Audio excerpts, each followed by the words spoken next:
तो आज की इस वीडियो में हम देखेंगे कि CSS किसी भी वेबसाइट के अंदर कैसे काम करती है और CSS क्या चीज़ है।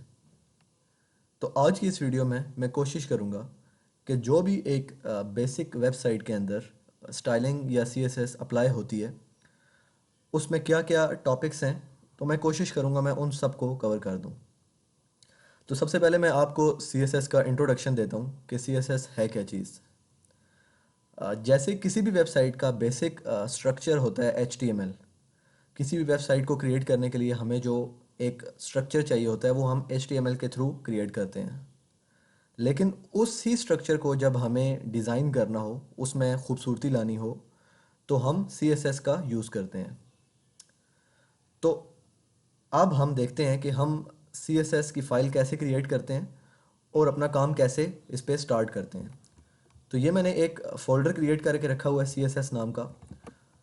तो इसके अंदर मैं सबसे पहले अपना एक HTML की फ़ाइल क्रिएट कर लेता हूँ जिसमें मैं अपना तमाम HTML का कोड लिखूँगा। तो मैं यहाँ पे लिख लेता हूँ फर्स्ट वेबसाइट डॉट HTML। ठीक है, मैंने डॉट HTML के नाम से एक वेबसाइट बना दी। अभी अगर मैं इसको ओपन करूँ तो ये एम्प्टी है, इसमें कुछ भी शो नहीं हो रहा। मैं ये उम्मीद कर रहा हूँ कि आप लोगों को HTML का काम आता होगा। ये कोर्स HTML का नहीं है, इसमें सिर्फ हम CSS को डिस्कस करेंगे। तो HTML मैं ये उम्मीद करके चल रहा हूँ कि आप लोगों को बेसिक HTML आती होगी। अगर आपको नहीं आती तो मैंने एक ट्यूटोरियल कंप्लीट HTML का बनाया हुआ है, आप वो वहाँ से जाके देख सकते हैं। तो मैं HTML का बेसिक स्ट्रक्चर लिख लेता हूँ। यहाँ से हेड और इसके अंदर आ जाएगा टाइटल, और यहाँ पे हम टाइटल दे देते हैं माय फर्स्ट वेबसाइट, और यहाँ पे आके हम बॉडी का टैग लगाते हैं। ठीक हो गया। और यहाँ पे लेट से मैं एक H1 ले लेता हूँ जिसका मैं नाम दे देता हूँ हेलो। तो ये मैंने HTML का बेसिक स्ट्रक्चर लिख लिया है। अब अगर मैं इसको सेव करके और रन करूँ तो ये आप देखेंगे मेरे पास हेलो जो है वो आउटपुट में आ चुका है। अब हम बात करते हैं CSS की। तो सबसे पहले ये चीज़ देखते हैं कि हम CSS को कैसे यूज़ कर सकते हैं। इसको यूज़ करने के हमारे पास तीन तरीके होते हैं। एक होता है कि हम इसी टैग के अंदर अपना CSS यूज़ कर लें। एक तरीका होता है कि हम इसी फाइल के अंदर, जिसको हम इनलाइन स्टाइलिंग कहते हैं, यहाँ पे टैग लगाएं स्टाइल का और उस टैग के अंदर स्टाइलिंग कर लें। और एक एक्सटर्नल CSS होता है जो कि हम अलग से फ़ाइल क्रिएट करके यहाँ पे उस फाइल को इंक्लूड करवा के वहाँ पे भी CSS अपना कर सकते हैं। तो एक हो गया इनलाइन जो कि इसके अंदर होगा, एक होगा इंटरनल CSS जो कि हम स्टाइल के टैग के थ्रू करेंगे, और एक हो गया एक्सटर्नल CSS। तो मैं बारी बारी आपको तीनों करके बताऊंगा। सबसे पहले हम देखते हैं इनलाइन CSS को। तो मैं यहाँ पे एक जो H1 टैग था इसी के अंदर इसका एक एट्रीब्यूट होता है स्टाइल नाम का। मैंने ऐसे स्टाइल लिखना है और उसके अंदर इक्वल डाल के कोटेशन मार्क्स के अंदर मैंने अपना जितना भी CSS का कोड है वो मैं यहाँ पे लिख सकता हूँ। लेट से अभी के लिए मैं लिखता हूँ कलर रेड। ये मैं आगे आपको डिटेल से समझाऊंगा जब मैं कलर की तरफ आऊँगा। अभी सिर्फ आप ये समझें कि इनलाइन स्टाइलिंग कैसे काम करती है। आपने स्पेस देनी है, स्टाइल का एट्रीब्यूट यूज़ करना है इक्वल टू, और कोटेशन मार्क्स के अंदर आपने उसको यूज़ कर लेना है। तो अब अगर मैं इसको सेव करूं और पेज को रिफ़्रेश करूं तो ये देखें इस पे स्टाइलिंग अप्लाई हो चुकी है। तो इस तरह आप जितनी मर्ज़ी स्टाइलिंग चाहें यहाँ पे आप अप्लाई कर सकते हैं। अगर मैं यहाँ पे एक और लिखूँ बैकग्राउंड कलर रेड या सॉरी ब्लू, जो भी स्टाइल आप जब कंप्लीट करेंगे उसके एंड में आपने ये सेमीकोलन लाजमी डालना है इनलाइन स्टाइलिंग के अंदर। तो मैं इसको सेव करता हूँ और सेव करके दोबारा से रिफ़्रेश करता हूँ तो ये देखें इस पे बैकग्राउंड कलर भी इसका चेंज हो चुका है। तो ये हमारी हो गई इनलाइन स्टाइलिंग। अब जो दूसरी चीज़ मैंने आपको बताई थी इंटरनल स्टाइल, उसकी बात करते हैं। तो उसके लिए आप एक टैग यूज़ करते होते हैं स्टाइल नाम का। तो वो टैग आप कहीं पे भी कर सकते हैं पूरे HTML के अंदर। तो जो ज़्यादातर यूज़ होता है वो बॉडी के से पहले होता है, मतलब जहाँ पे हेड का टैग ख़त्म होता है तो जो जनरल वे है उसको यूज़ करने का वो इस तरह है। बॉडी जहाँ स्टार्ट हो रही है उससे पहले आपने एक टैग लेना है स्टाइल नाम का। टैग को ओपन किया, यहाँ पे टैग को क्लोज़ कर लिया। ठीक हो गया। अब इसके अंदर आप किस पे स्टाइल अप्लाई करना चाहते हैं। फॉर एग्जांपल मैं इस H1 पे अप्लाई करना चाहता हूँ, तो मैं यहाँ पे लिखूँगा H1 और ब्रैकेट्स डालूँगा, और यहाँ पे ब्रैकेट्स के अंदर मैं अपना जो भी स्टाइलिंग है वो लिख दूँगा। फॉर एग्जांपल मैं चाहता हूँ कलर जो है वो ऑरेंज, ठीक है। और मैं इस वाले को जो है अभी के लिए हटा देता हूँ। अब अगर मैं इसको सेव करूँ और सेव करके दोबारा से रिफ़्रेश करूँ, तो ये देखें इसका ऑरेंज कलर इस पर अप्लाई हो चुका है। तो अब मैं जितनी भी स्टाइलिंग लिखना चाहूँ इस H1 के अंदर यहाँ पे करली ब्रेसेस यूज़ करके लिख सकता हूँ। यहाँ पे मैं बैकग्राउंड कलर या जो भी चीज़ें आगे जाके हम जितनी भी स्टाइलिंग देखेंगे वो हम अप्लाई कर सकते हैं। अच्छा, एक चीज़ होती है प्रायोरिटी। प्रायोरिटी ये होती है कि अगर आपने मल्टीपल टाइम्स स्टाइलिंग अप्लाई की हुई है, कि लेट से आपने यहाँ पे इसका कलर ऑरेंज किया हुआ है, लेकिन जो आपकी ये है यहाँ पे आपने इन लाइन स्टाइलिंग भी अप्लाई की हुई है, और यहाँ पे आपने किया हुआ है कलर लेट से रेड। तो अब अगर इसको आप सेव करें और सेव करके दोबारा से रिफ़्रेश करें, तो ये देखें रेड हो गया। हालांकि आपने यहाँ पे इसका H1 का कलर ऑरेंज किया हुआ था, लेकिन नीचे आके आपने इसका कलर जो है वो रेड कर दिया। तो इसको हम बोलते हैं प्रायोरिटी। प्रायोरिटी बेसिकली जो हमारी इनलाइन स्टाइलिंग होती है, जो सबसे टैग के क्लोज तरीन स्टाइलिंग होती है, जो कि उसके अंदर ही यूज़ हुई होती है, उसकी प्रायोरिटी सबसे ज़्यादा हाई होती है। दूसरे नंबर पे होती है इस वाले इंटरनल स्टाइलिंग की, और तीसरे नंबर पे जो प्रायोरिटी होती है वो होती है एक्सटर्नल की, जो कि अभी हमने यूज़ नहीं की, अभी हम करेंगे। तो ये तीन प्रायोरिटी के स्टेप्स थे। जो सबसे दूर होती है फाइल, उसकी सबसे कम प्रायोरिटी होती है। जो दूसरे नंबर पे जो इन लाइन होती है उसकी दूसरे नंबर पे होती है, और जो बिल्कुल उस टैग के अंदर यूज़ हुई होता है स्टाइल, तो उसकी प्रायोरिटी उससे ज़्यादा हाई होती है। तो जो ज़्यादातर स्टाइल यूज़ होता है, हम क्यों यूज़ करते हैं, कौन सा स्टाइल किस टाइम यूज़ करते हैं, कौन सा जो तरीका है वो किस टाइम यूज़ करते हैं, बेसिकली जब हम एक एक ही फाइल के लिए स्टाइल कर रहे होते हैं, तो हम ये वाला टैग यूज़ करते हैं स्टाइल का, इनलाइन स्टाइलिंग करते हैं, ठीक है। मतलब स्टाइल के टैग के अंदर सारी स्टाइलिंग करते हैं। जब बेसिकली हम एक ही टैग के लिए स्टाइलिंग कर रहे हों, मतलब यहाँ पे तो हम मल्टीपल, यहाँ पे अगर H2 है उसके लिए भी मैं स्टाइल कर सकता हूँ, कुछ क्लासेस हैं डॉट के साथ क्लास एक्सेस करके उसके लिए भी स्टाइलिंग कर सकता हूँ। तो हम क्या करेंगे, हम एक ही स्टाइल का टैग अप्लाई कर लेंगे, और यहाँ पे हमें जितना भी मल्टीपल हमें काम करना है वो हम कर सकेंगे। लेकिन मान लीजिए कि हमारे पास सिर्फ एक ही ये वाला H1 है जिस पे हमें स्टाइल अप्लाई करना है, तो उसके लिए हम ये अलग से स्टाइल का टैग पूरा बनाकर और उसके अंदर H1 लिख कर इस तरह ब्रैकेट्स डालकर तो उसकी स्टाइलिंग यहाँ पे अप्लाई नहीं करेंगे। फिर हम सिंपल यहाँ पे स्टाइल का यूज़ कर सकते हैं, ठीक है। स्टाइल जैसे भी मैंने थोड़ी देर पहले आपको बताया था। अच्छा, अब बात करते हैं एक्सटर्नल स्टाइलिंग की। तो वो कब हम यूज़ करते हैं, तो वो बेसिकली तब यूज़ होता है जब आपने एक कोड को रीयूज़ करना हो। कि मिसाल के तौर पे आप एक स्टाइल है जो कि आप इस पेज पे भी चाहते हैं, आपका एक और फाइल है हेडर नाम की, आप उस पे भी चाहते हैं, एक आपका फुटर है आप उस पे भी चाहते हैं। तो एक ही स्टाइल को बार बार रीयूज़ करने के लिए आप क्या कर सकते हैं, वो वाला एक्सटर्नल CSS को यूज़ कर सकते हैं। तो अब वो कैसे करते हैं वो हम देखते हैं। तो यहाँ पे मैं आता हूँ, एक न्यू फाइल क्रिएट करता हूँ अपने फोल्डर के अंदर। यहाँ पे सबसे पहले न्यू और फाइल, और इस फाइल का नाम दे देते हैं style.css। इसकी जो फाइल टाइप होगी वो होगी .css। जिस तरह HTML वाले फाइल टाइप होती है .html, तो स्टाइल की टाइप होती है .css। तो मैंने style.css की एक टाइप दे दी है। अब मैं इसको ओपन करता हूँ, और इसको ओपन करने के बाद मैं क्या करता हूँ, मैं सिंपल लिख देता हूँ बॉडी और बैकग्राउंड कलर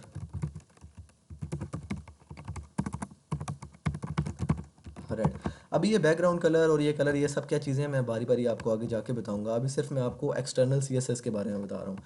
तो यहाँ पे मैंने देखें कोई स्टाइल का टैग नहीं लगाया, कोई कुछ भी नहीं किया, डायरेक्ट मैंने लिख दिया कि जो बॉडी है उसका बैकग्राउंड कलर कर दो रेड। अब ये क्या करेगा, यहाँ पे ये खुद ब खुद समझ जाएगा। जैसे ये देखेगा कि style dot C S S की टाइप यूज़ हुई हुई है, तो उसको वो स्टाइल का टैग डालने की, यहाँ पे ऐसे स्टाइल का टैग स्टार्ट करने की ज़रूरत नहीं है। वो खुद ब खुद समझ जाएगा कि ये तो हमारे पास है ही CSS की फ़ाइल, तो इसके अंदर जितना भी काम हुआ है वो CSS से रिलेटेड ही होगा। तो अब जब हम इसको रन करें अपनी फर्स्ट वेबसाइट .html, अभी देखें हमारे पास बॉडी का कलर क्या है, रेड नहीं हुआ। हालांकि हो जाना चाहिए था, क्योंकि हमने स्टाइल के अंदर तो जाके चेंज कर दिया है, लेकिन हमने चेंज तो कर दिया है, लेकिन हमने अपनी, इसको मैं सेव करता हूँ, हमने अपनी फ़ाइल को, जो हमारी मेन फ़ाइल है जहाँ पे हमारा मेन वेबसाइट बनी हुई है, उस फाइल को तो हमने बताया ही नहीं है कि उस एक्सटर्नल जो अभी तुमने style dot C S S use किया है, इस ये वाला, इसको तुम यूज़ करो। तो इसको हमने बताना तो है कि तुम उस फाइल को लेके आओ, एक्सेस करो उस तक। तो एक्सेस करने के लिए हमारे पास, हम हेड टैग के अंदर जो है उसका लिंक दे देते हैं, उसका पाथ दे देते हैं। तो मैं हेड वाले टैग के अंदर टाइटल से नीचे एक टैग लेता हूँ, लिंक। लिंक का टैग होता है हमारे पास किसी भी फाइल का पाथ देने के लिए, और इसके अंदर मैं लिख देता हूँ src equal to style dot C S S. क्योंकि उसका देखें, उसका जो हमारा सोर्स है वो क्या है, src का मतलब है सोर्स, कि लिंक कर दो। इसका क्या मतलब है, लिंक कर दो एक फाइल है जिसका सोर्स क्या है, style dot C S S, जिसका, और जिसका नाम क्या है, ये वाला। अगर वो किसी फोल्डर के अंदर पड़ी होती, मान लीजिए किसी सी एस एस के फोल्डर के अंदर पड़ी है, तो हम ऐसे बात दे देते। हम पहले उस फोल्डर का नाम लिखते, बैक स्लैश आगे फाइल का नाम, और साथ फाइल की टाइप भी आपने लाजमी देनी है। ठीक है। तो अच्छा, अभी अगर मैं इसको इस तरह करूँ, सेव क्लोज करूँ और यहाँ पे सेव करके दोबारा से रिफ़्रेश करूँ, तो अभी भी मेरे पास आउटपुट में नहीं आ रहा। क्यों? क्योंकि उसको अभी भी नहीं पता चला कि उसने फ़ाइल को इंक्लूड तो कर लिया है, यहाँ पे हमने एसआरसी के अंदर इंक्लूड तो फाइल कर दी है, लेकिन उसको अभी भी नहीं पता लगा कि ये जो फाइल है इसकी टाइप क्या है। मतलब ये हमने यहाँ पे dot C S S mention तो किया है, लेकिन हमें टाइप बताना पड़ता है कि उसकी टाइप क्या है, स्टाइल शीट है। सी एस एस को हम स्टाइल शीट भी कहते हैं। तो यहाँ पे आपने टाइप के अंदर स्टाइल शीट भी लिखना है। तो यहाँ पे मैंने उसको उसकी टाइप तो बता दी है कि स्टाइल शीट है, लेकिन हम टाइप का एट्रीब्यूट यूज़ नहीं करते। हम टाइप, मैंने सिर्फ आपको समझाने के लिए बताया था। हम यहाँ पे आर ई एल, ये एक एट्रीब्यूट है जो जिसमें हम उसकी टाइप डिफ़ाइन करते होते हैं। तो हमने कह दिया कि ये स्टाइल शीट की जो है टाइप है इसकी, मतलब ये स्टाइल शीट है, बेसिकली ये सी एस एस की फ़ाइल है। और इसके अंदर हमने क्या कह दिया, सोर्स में, अच्छा सोर्स नहीं, हम मैंने लिखना था, मैंने यहाँ पे एच रेफ लिखना था, जिस तरह हम एच टैग के अंदर यूज़ करते हैं, ए टैग के अंदर, एंकर टैग के अंदर। तो मैंने यहाँ पे लिख दिया H ref is equal to style dot C S S, उसका कंप्लीट पाथ, और R E L is equal to stylesheet. ये दो मैंने एट्रीब्यूट पास कर दिए हैं। अब जब मैं इसको सेव करूँगा तो ये देखें मेरे पास आउटपुट में रेड कलर बैकग्राउंड में अप्लाई हो चुका है। तो इस तरह हम एक्सटर्नल फाइल भी इंक्लूड करके और उसमें जितनी मर्ज़ी स्टाइलिंग करना चाहें हम वहाँ पे कर सकते हैं। तो ये तो हो गए 3 मेथड हमारे पास सी एस एस को यूज़ करने के। तो अब हम बात करते हैं सी एस एस में क्या क्या चीज़ें हैं जिनको हम यूज़ करेंगे आगे जाके। तो मैं जो काम करूँगा वो स्टाइल टैग पे ही करूँगा, स्टाइल टैग के अंदर ही सारा काम करूँगा। आप एक्सटर्नल भी कर सकते हैं, इनलाइन भी कर सकते हैं, और इंटरनल भी कर सकते हैं। तो हमने स्टाइल का टैग ले लिया और स्टाइल के टैग को क्लोज कर दिया। सबसे पहली चीज़ जो मैं कवर करूँगा वो है बैकग्राउंड्स। तो बैकग्राउंड के अंदर हम क्या क्या चीज़ें यूज़ कर सकते हैं। सबसे पहला आता है बैकग्राउंड कलर। कि बैकग्राउंड कलर हमारे पास क्या होता है, कि फॉर एग्ज़ाम्पल ये मेरी एक फ़ाइल है जिसके अंदर लिखा हुआ है हेलो। तो मैंने क्या करना है, मैं चाहता हूँ कि इस हेलो के अंदर ये जो बैकग्राउंड कलर अभी वाइट है, ये बैकग्राउंड कलर मेरा चेंज होकर कुछ और हो जाए, पूरी की पूरी बॉडी का, सिर्फ इस हेलो का बैकग्राउंड नहीं, इस पूरी बॉडी का बैकग्राउंड। तो मैं क्या करूँगा, मैं यहाँ पे सबसे पहले तो उस चीज़ को टारगेट करूँगा जिस चीज़ को मुझे एक्सेस करना है स्टाइल टैग के अंदर। तो मैं किस चीज़ को एक्सेस करना चाहता हूँ, पूरी की पूरी बॉडी को। ठीक है, टैग ओपन किया, ब्रेसेस, और यहाँ पे क्लोज कर दिया। अब इसके अंदर मैं चाहता हूँ इसका जो बैकग्राउंड कलर है वो चेंज हो जाए। तो मैं ऐसे लिखूँगा बैकग्राउंड कलर, और मैं यहाँ पे लिख दूँगा रेड। तो मैं जब इसको सेव करूँगा, सेव करके रिफ़्रेश किया, तो ये देखें बैकग्राउंड कलर इसका चेंज हो चुका है। इसी तरह मैं यहाँ पे बैकग्राउंड कलर की बजाय बैकग्राउंड में इमेज भी लगा सकता हूँ। ठीक है, तो मैं वो भी आपको दिखा देता हूँ। मैं यहाँ पे लिखता हूँ बैकग्राउंड इमेज, और इमेज में कौन सी दे देता हूँ, यहाँ पे आपने इमेज का नाम लिखना है, लेकिन इमेज, लेट से इमेज का नाम है image1.jpg, लेकिन ऐसे नहीं लिखना। आपने सबसे पहले उस इमेज का पाथ देना है, मतलब आपने बताना है कि वो इमेज कहाँ पे पड़ी हुई है। तो अभी के लिए मेरे पास यहाँ पे कोई इमेज है नहीं, तो मैं कोई इमेज कॉपी करता हूँ। फॉर एग्ज़ाम्पल ये वाली इमेज हम कॉपी करते हैं, और इसको मैं यहाँ पे आके पेस्ट कर देता हूँ। ठीक है, और इस इमेज का नाम है learn HTML in one video. तो मैं इसको रीनेम करके कुछ छोटा नाम रख लेता हूँ। मैं इसको test.png नाम रख लेता हूँ। ठीक है, अब मैं चाहता हूँ ये जो test.png है मेरे पास, इसकी टाइप आपने जहन में रखनी है .png। अगर टाइप यहाँ पे शो नहीं हो रही तो राइट क्लिक करेंगे और प्रॉपर्टीज़ में जाएंगे, यहाँ पे आके आपको उसकी टाइप शो हो जाएगी। तो मैं चाहता हूँ ये test.png जो है मेरी, यहाँ पे इस जगह अप्लाई हो जाए। तो इसके लिए मैं क्या करूँगा, बैकग्राउंड इमेज यूज़ करूँगा और उसके बाद उसका कंप्लीट पाथ देना है, और पाथ देने के लिए हम उसको बोलते हैं URL। ठीक है, आपने URL का लफ्ज़ यूज़ करना है और स्मॉल ब्रैकेट्स आपने स्टार्ट करनी है ऐसे, और उसके बाद उसको एंड कर देना है, और इसके अंदर आपने यहाँ पे पूरे का पूरा वो पाथ दे देना है उस इमेज का। तो फॉर एग्जांपल और कोटेशन मार्क्स के अंदर, फॉर एग्जांपल हमारी इमेज का अभी नाम है क्या नाम था देख लेते हैं, test.png। तो मैं यहाँ पे लिखूँगा test.png, और इसको मैं यहाँ से सेव करता हूँ और सेव करके रिफ़्रेश करता हूँ। तो ये देखें मेरी जो इमेज है वो अप्लाई हो चुकी है। ठीक हो गया। लेकिन अब देखें ये जो हेलो है, ये मेरा हेलो इस इमेज के टॉप पे आ गया। मतलब इस तरह आपका जो बाकी का टेक्स्ट है, बाकी का टेक्स्ट इसके ऊपर आता रहेगा, क्योंकि हमने बॉडी पे अप्लाई किया है, इस बॉडी पे। तो इस बॉडी पे बैकग्राउंड इमेज आ जाएगी और बाकी का जितना भी बॉडी के अंदर का काम होगा वो उसके ऊपर आ जाएगा। ठीक है, जो कि हमारे केस में अभी सिर्फ हेलो है। अच्छा, इसके बाद हम बात करते हैं, ये तो इमेज का साइज़ काफ़ी बड़ा था।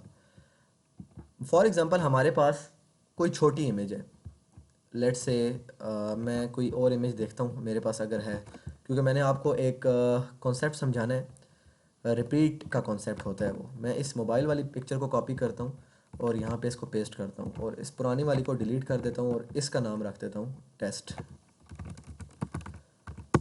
मैं इसको दोबारा से जाता हूँ, यहाँ पे सेव करता हूँ और इसको रिफ़्रेश करता हूँ। अच्छा, अभी इमेज शो नहीं हो रही, मैं देख लेता हूँ क्यों नहीं हो रही। अच्छा, इसकी जो टाइप है वो डॉट जेपीजी है और मैंने यहाँ पे लिखा हुआ है डॉट पीएनजी, तो मैं करता हूँ डॉट जेपीजी। मैंने इसको सेव किया और दोबारा से रिफ़्रेश किया। अब ये देखें ये इमेज मेरे पास 2 बार शो हो रही है, क्योंकि ये साइज़ में छोटी थी। तो पूरी की पूरी बॉडी पे आने के लिए एक बार ये पूरी नहीं आ सकती थी, तो पहले एक बार आई, उसके बाद दोबारा फिर दूसरी बार आई। तो ऐसा क्यों हुआ? ये इसलिए हुआ क्योंकि मैंने कहा कि पूरी की पूरी बॉडी पे तुमने फिक्स आना है। तो इस वजह से वो जितनी बार उसका साइज़ होगा वो उसके अकॉर्डिंगली रिपीट होती रहेगी। तो अगर मैं चाहता हूँ कि मेरी जो इमेज है वो सिर्फ एक ही बार आए, रिपीट ना हो, तो हमारे पास यहाँ पे एक और प्रॉपर्टी होती है, बैकग्राउंड रिपीट, और इसको हम कर देते हैं नो रिपीट। ठीक है, अब जब मैं इसको सेव करूँगा और रिफ़्रेश करूँगा तो ये अब आप देखना कि मेरा जो जितनी भी रिपीटिशन है वो ख़त्म हो जाएगी। अब इमेज सिर्फ एक बार ही रह गई है, अब ये इमेज दोबारा रिपीट नहीं होगी। ठीक हो गया। अच्छा, इसके बाद हमारे पास एक चीज़ होती है बैकग्राउंड अटैचमेंट। अब अटैचमेंट बेसिकली ये होता है कि मैं चाहता हूँ कि जो मेरी इमेज है, फॉर एग्जांपल यहाँ पे बहुत ज़्यादा लाइंस का कोड है, लेकिन जो मेरी इमेज है वो लेट्स से ये वाली इमेज यहाँ से मैं मूव करके इस जगह रखता हूँ, उसकी मैं पोजीशन राइट कर देता हूँ, लेकिन वो इमेज स्टिल रहे। जैसे जैसे मैं स्क्रॉल करता रहूँ वो इमेज वहीं पे रहे, बाकी कंटेंट स्क्रॉल होता रहे लेकिन इमेज अपनी जगह पे कायम रहे। तो वो हम कैसे करेंगे वो देखते हैं। पहले हम यहाँ पे मल्टीपल कंटेंट ले लेते हैं, तो मैं इसको ऐसे कॉपी करता हूँ काफ़ी बार ताकि कंटेंट ज़्यादा हो जाए। तो मैं एक बार रिफ़्रेश करता हूँ तो ये देखें मेरे पास रिफ़्रेश कंटेंट बहुत ज़्यादा हो चुका है। लेकिन जब मैं इसको स्क्रॉल करता हूँ ये देखें तो इमेज अपनी जगह से हर इमेज यहीं पे रहती है, लेकिन बाकी का कंटेंट जो है वो नीचे आ जाता है। लेकिन मैं चाहता हूँ ये इमेज भी मेरी साथ साथ जो है वो मूव करे। तो ये काम मैं कैसे करूँगा? अब मैं इसके लिए क्या करूँगा, मेरे पास यहाँ पे एक और प्रॉपर्टी होती है बैकग्राउंड अटैचमेंट। तो मैं लिखूँगा बैकग्राउंड अटैचमेंट और यहाँ पे मैं इसको कह दूंगा फिक्स्ड। अब ये क्या होगा कि जो मेरा बैकग्राउंड में जो मेरी इमेज लगी हुई है ना वो फिक्स हो जाएगी अपनी जगह पे, बेशक मैं स्क्रॉल करूँ वो अपनी जगह पे फिक्स रहेगी। आप देखिएगा, मैं इसको सेव करता हूँ, रिफ्रेश करता हूँ, ये देखें मैं स्क्रॉल कर रहा हूँ, बाकी का कंटेंट मेरा मूव हो रहा है, लेकिन ये जो इमेज है मेरी ये साथ साथ मूव करती जा रही है। ये देखें, ठीक हो गया। चाहे मैं जितना मर्जी नीचे जाऊं मेरी इमेज अपनी जगह पे स्टिल रहेगी, इमेज अपनी जगह से हटेगी नहीं। तो ये भी हमें कभी कभी ज़रूरत पड़ता है इसका, तो इस वजह से मैंने सोचा ये भी आपको बता दूं। ठीक हो गया। इसके अलावा हम बात करते हैं अब कि CSS के अंदर हम किसी भी चीज़ को बॉर्डर्स कैसे दे सकते हैं, क्योंकि बॉर्डर्स बहुत ज़्यादा यूज़ होते हैं। तो मैं अभी के लिए इस कंटेंट को हटा देता हूँ जो मैंने लिखा है, और यहाँ से हम इसको भी हटा देते हैं ताकि कोड थोड़ा सा क्लीन हो जाए। अच्छा, अब फॉर एग्जांपल यहाँ पे मेरा एक पैराग्राफ है जिसका नाम है हाय आई एम अ पैराग्राफ। ठीक है, मैंने ले लिया एक प्री टैग। तो मैं चाहता हूँ कि अब क्या हो कि ये जो मेरा P है, अगर मैं इसको आपको रिफ़्रेश करके दिखाऊं, तो ये मेरे पास आ नहीं रहा है। मैं देखता हूँ मैंने क्या गलती की है।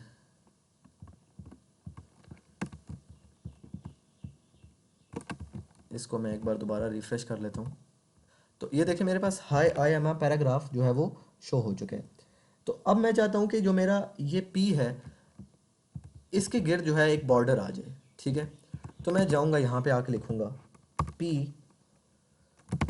क्योंकि मैंने P पे स्टाइल अप्लाई करना है, तो मैं स्टाइल के अंदर आके लिखूँगा P।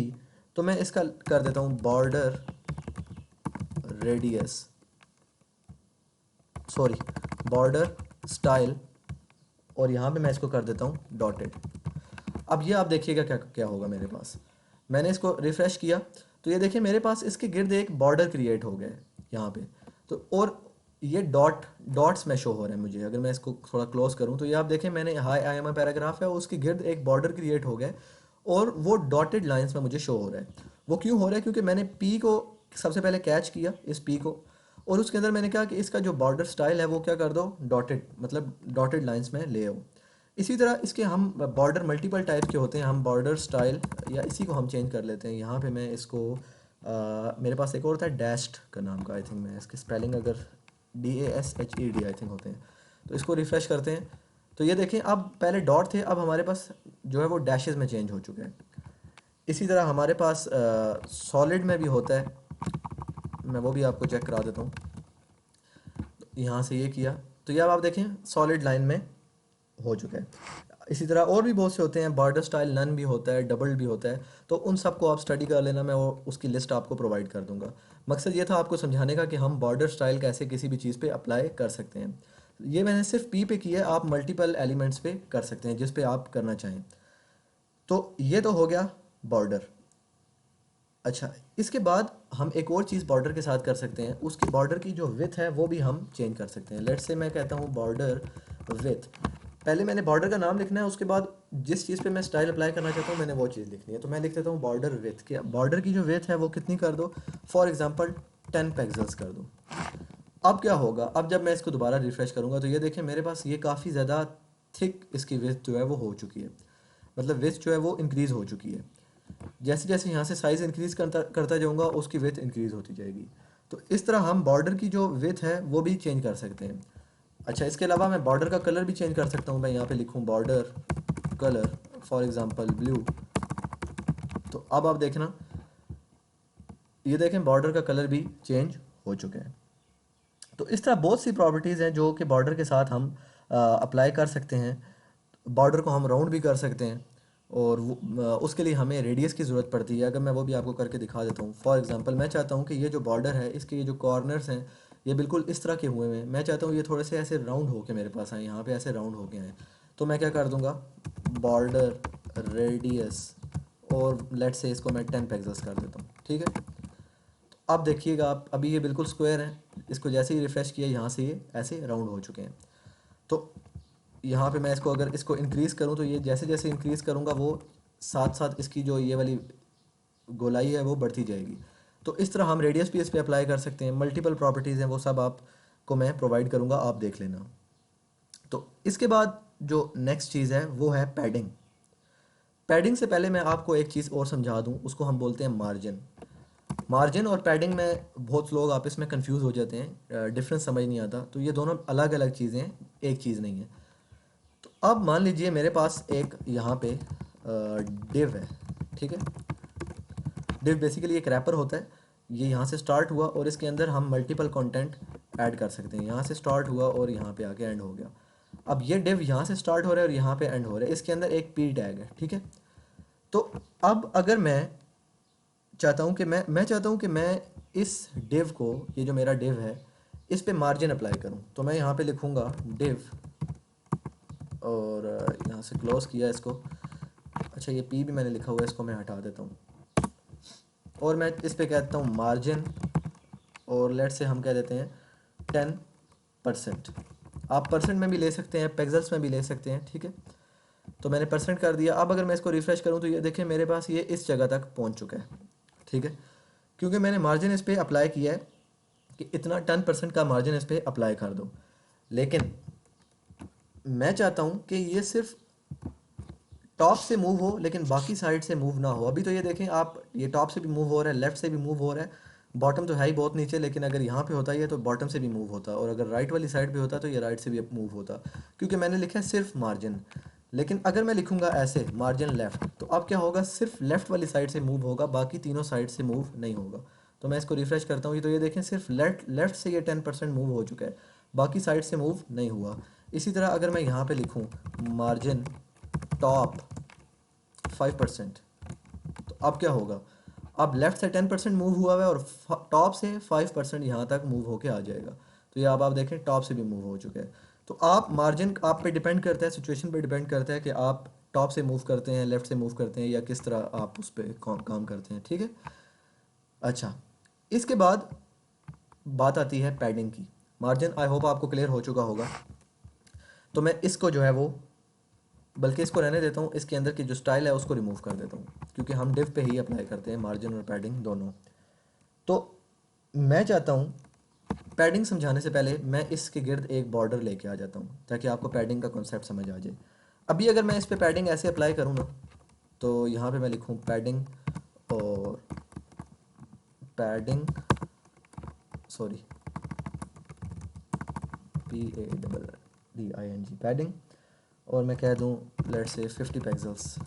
और अब अगर इसको सेव करके मैं रिफ़्रेश करूँ, तो ये देखें उसी तरह मार्जिन की तरह ही ये मेरे पास 50 पिक्सेल्स होके यहाँ पे आ चुका है। तो अब इन दोनों में फ़र्क समझना मुश्किल हो गया है, मार्जिन में और पैडिंग में। पैडिंग बेसिकली ये होता है ना, पैडिंग जो हमारे पास जो डिव है ना, इसके अंदर ये स्पेस जनरेट करता है, ठीक है, किसी भी एलिमेंट के गिर्द। मतलब अब डिव है ना, डिव के अंदर ये ऑटोमेटिकली स्पेस जनरेट करेगा, लेकिन जो मार्जिन है ना, वो मार्जिन मार्जिन भी स्पेस ही जनरेट करता है, लेकिन मार्जिन उस पूरे के पूरे एलिमेंट को उठा के साइड पे ले जाता है। तो ये इनका डिफरेंस था। मैं आपको एक प्रैक्टिकल करके समझाता हूँ, आपको अच्छे तरीके से समझ आएगा। सबसे पहले मैं यहाँ पे एक लेता हूँ बॉर्डर, और लेट से कह दिए 1 पिक्सल सॉलिड, और इसका कोई कलर दे देते हैं रेड। अब ये मैंने क्या किया, अभी आप देखना, मैं इस पैडिंग को अभी के लिए हटा देता हूँ।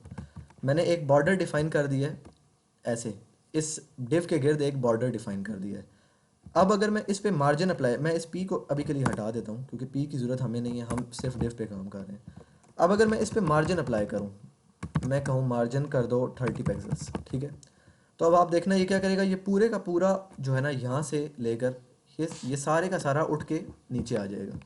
तो ये अब आप देखें, इस सब का सब जो है हमारे पास उठ के नीचे आ गया, यहाँ पे आ गया। लेकिन अब अगर मैं इस पे पैडिंग अप्लाई करूँ, मार्जिन को छोड़ दूँ, पैडिंग अप्लाई करूँ, पैडिंग 30 पिक्सेल्स करूँ, तो अब क्या होगा, अब ये होगा कि ये रेड लाइन तो अपनी जगह यहाँ पे टॉप पे ही रहेगी, मार्जिन उस रेड लाइन पे अप्लाई नहीं होगा, लेकिन जो उसके अंदर का कंटेंट है ना, उस पे मार्जिन अप्लाई हो जाएगा। तो पैडिंग हम इसको कहते हैं, पैडिंग टैग के अंदर के कंटेंट पे अप्लाई होती है, और मार्जिन जो है वो पूरे के पूरे टैग पे अप्लाई होता है। तो अब अगर मैं इसको रिफ़्रेश करूँ, तो ये देखें, इसने इसको पैडिंग को, पैराग्राफ को जो है उसमें स्पेसिंग कर दी। इस पैराग्राफ को टॉप से भी मार्जिन दे दिए, यहाँ से भी दे दिए, यहाँ से भी दे दिए, और लेफ़्ट से भी दे दिए। इसी तरह अगर सिर्फ मैं पैडिंग लेफ़्ट करूँ, तो अब टॉप से और बाकी चीज़ों से नहीं होगा, सिर्फ लेफ़्ट से होगा। तो ये अब आप देखें, सिर्फ लेफ़्ट से हमें हमारे पास स्पेस आ चुकी है। तो ये डिफरेंस था पैडिंग में और मार्जिन में, ये बहुत ज़्यादा ज़रूरी है। इसमें बहुत लोग बहुत ज़्यादा कंफ्यूज होते हैं, कि वो समझते हैं कि जहाँ पे मार्जिन अप्लाई करना है वहीं पे पैडिंग करो तो एक ही चीज़ है। तो बेसिकली ये दोनों डिफरेंट चीज़ें हैं, ठीक है। तो इसके बाद हम बात करते हैं कलर्स के बारे में। ये जो मैंने चीज़ आपको समझाई थी, कलर्स, कलर्स के बारे में बात करते हैं। तो मैं इसको हटा देता हूँ, इस पूरे डिव को, और यहाँ से इसको भी मैं हटा देता हूँ, ठीक है। मैं यहाँ पे एक H1 ले लेता हूँ, हाई नाम का, ठीक है। अब कलर्स बेसिकली क्या होता है हमारे पास, कि हमारे पास हम कलर्स मुख्तलिफ़ किस्म के होते हैं। RGB होता है, सिंपल कलर होता है, हम हैश टैग के साथ कलर एक्सेस कर सकते हैं। तो हम कैसे, फॉर एग्जांपल मैं इस H1 पे कलर अप्लाई करना चाहता हूँ, तो मैं लिखूँगा H1 bracket start bracket close, और यहाँ पे आके लिख दूँगा सिंपल कलर, और इसका कलर लेट से कह दिया रेड। तो अब क्या होगा, इसका कलर ऑटोमेटिकली रेड हो जाएगा, ठीक है। इसी तरह अगर इसमें हैश टैग के साथ कलर एक्सेस करना चाहें, तो आप कोई भी कलर एक्सेस कर सकते हैं। यहाँ पे मैंने ये लिखा, तो ये इसका कलर वाइट हो गया। अब ये वाइट कलर हुआ हुआ है, लेकिन क्योंकि बैकग्राउंड का कलर भी वाइट ही है, तो वो दोनों सेम हो चुके हैं, तो इस वजह से वो हम उसको एक्सेस नहीं कर पा रहे। तो अब ये हैशटैग के साथ कलर आपने अगर देखने हो तो गूगल पे आपको इजीली मिल जाएंगे, आप वहाँ से भी उनको चूज़ कर सकते हैं। ठीक हो गया। कलर कोड बोलते हैं इसको, आपको कलर कोड किसी भी कलर का इजीली मिल जाएगा, गूगल पे ढेरों वेबसाइट्स हैं। तो ये हो गया कलर का। अब हम देखेंगे कि हम टेक्स्ट को मज़ीद किस तरीके से हैंडल कर सकते हैं। ये बेसिकली हमारे पास है तो टेक्स्ट ही ना, ये H1 H2 H3 ये सब हैं तो टेक्स्ट। तो हम इनको कैसे हैंडल करते हैं, अब हम ये मज़ीद देखते हैं। तो मैंने इस H1 को लिया और इसके अंदर मैं क्या देता हूँ, टेक्स्ट अलाइन, क्योंकि मैं अब टेक्स्ट को हैंडल कर रहा हूँ तो मैं टेक्स्ट का लिखूँगा, और अलाइन, और मैं यहाँ पे कह देता हूँ सेंटर। अब क्या होगा कि मेरा जितना भी वो H1 का टेक्स्ट था ना वो सेंटर में आ जाएगा। ये अब आप देखें सेंटर में आ चुका है। इसी तरह अगर मैं इसको लेफ़्ट राइट करूँ तो मैं वो भी कर सकता हूँ। मैं यहाँ पे जो है वो लेफ़्ट या राइट वाली साइड पे मूव करता हूँ। बाय डिफ़ॉल्ट वो होता ही लेफ़्ट पे, तो मैंने राइट किया तो ये देखें राइट पे पहुँच चुका है।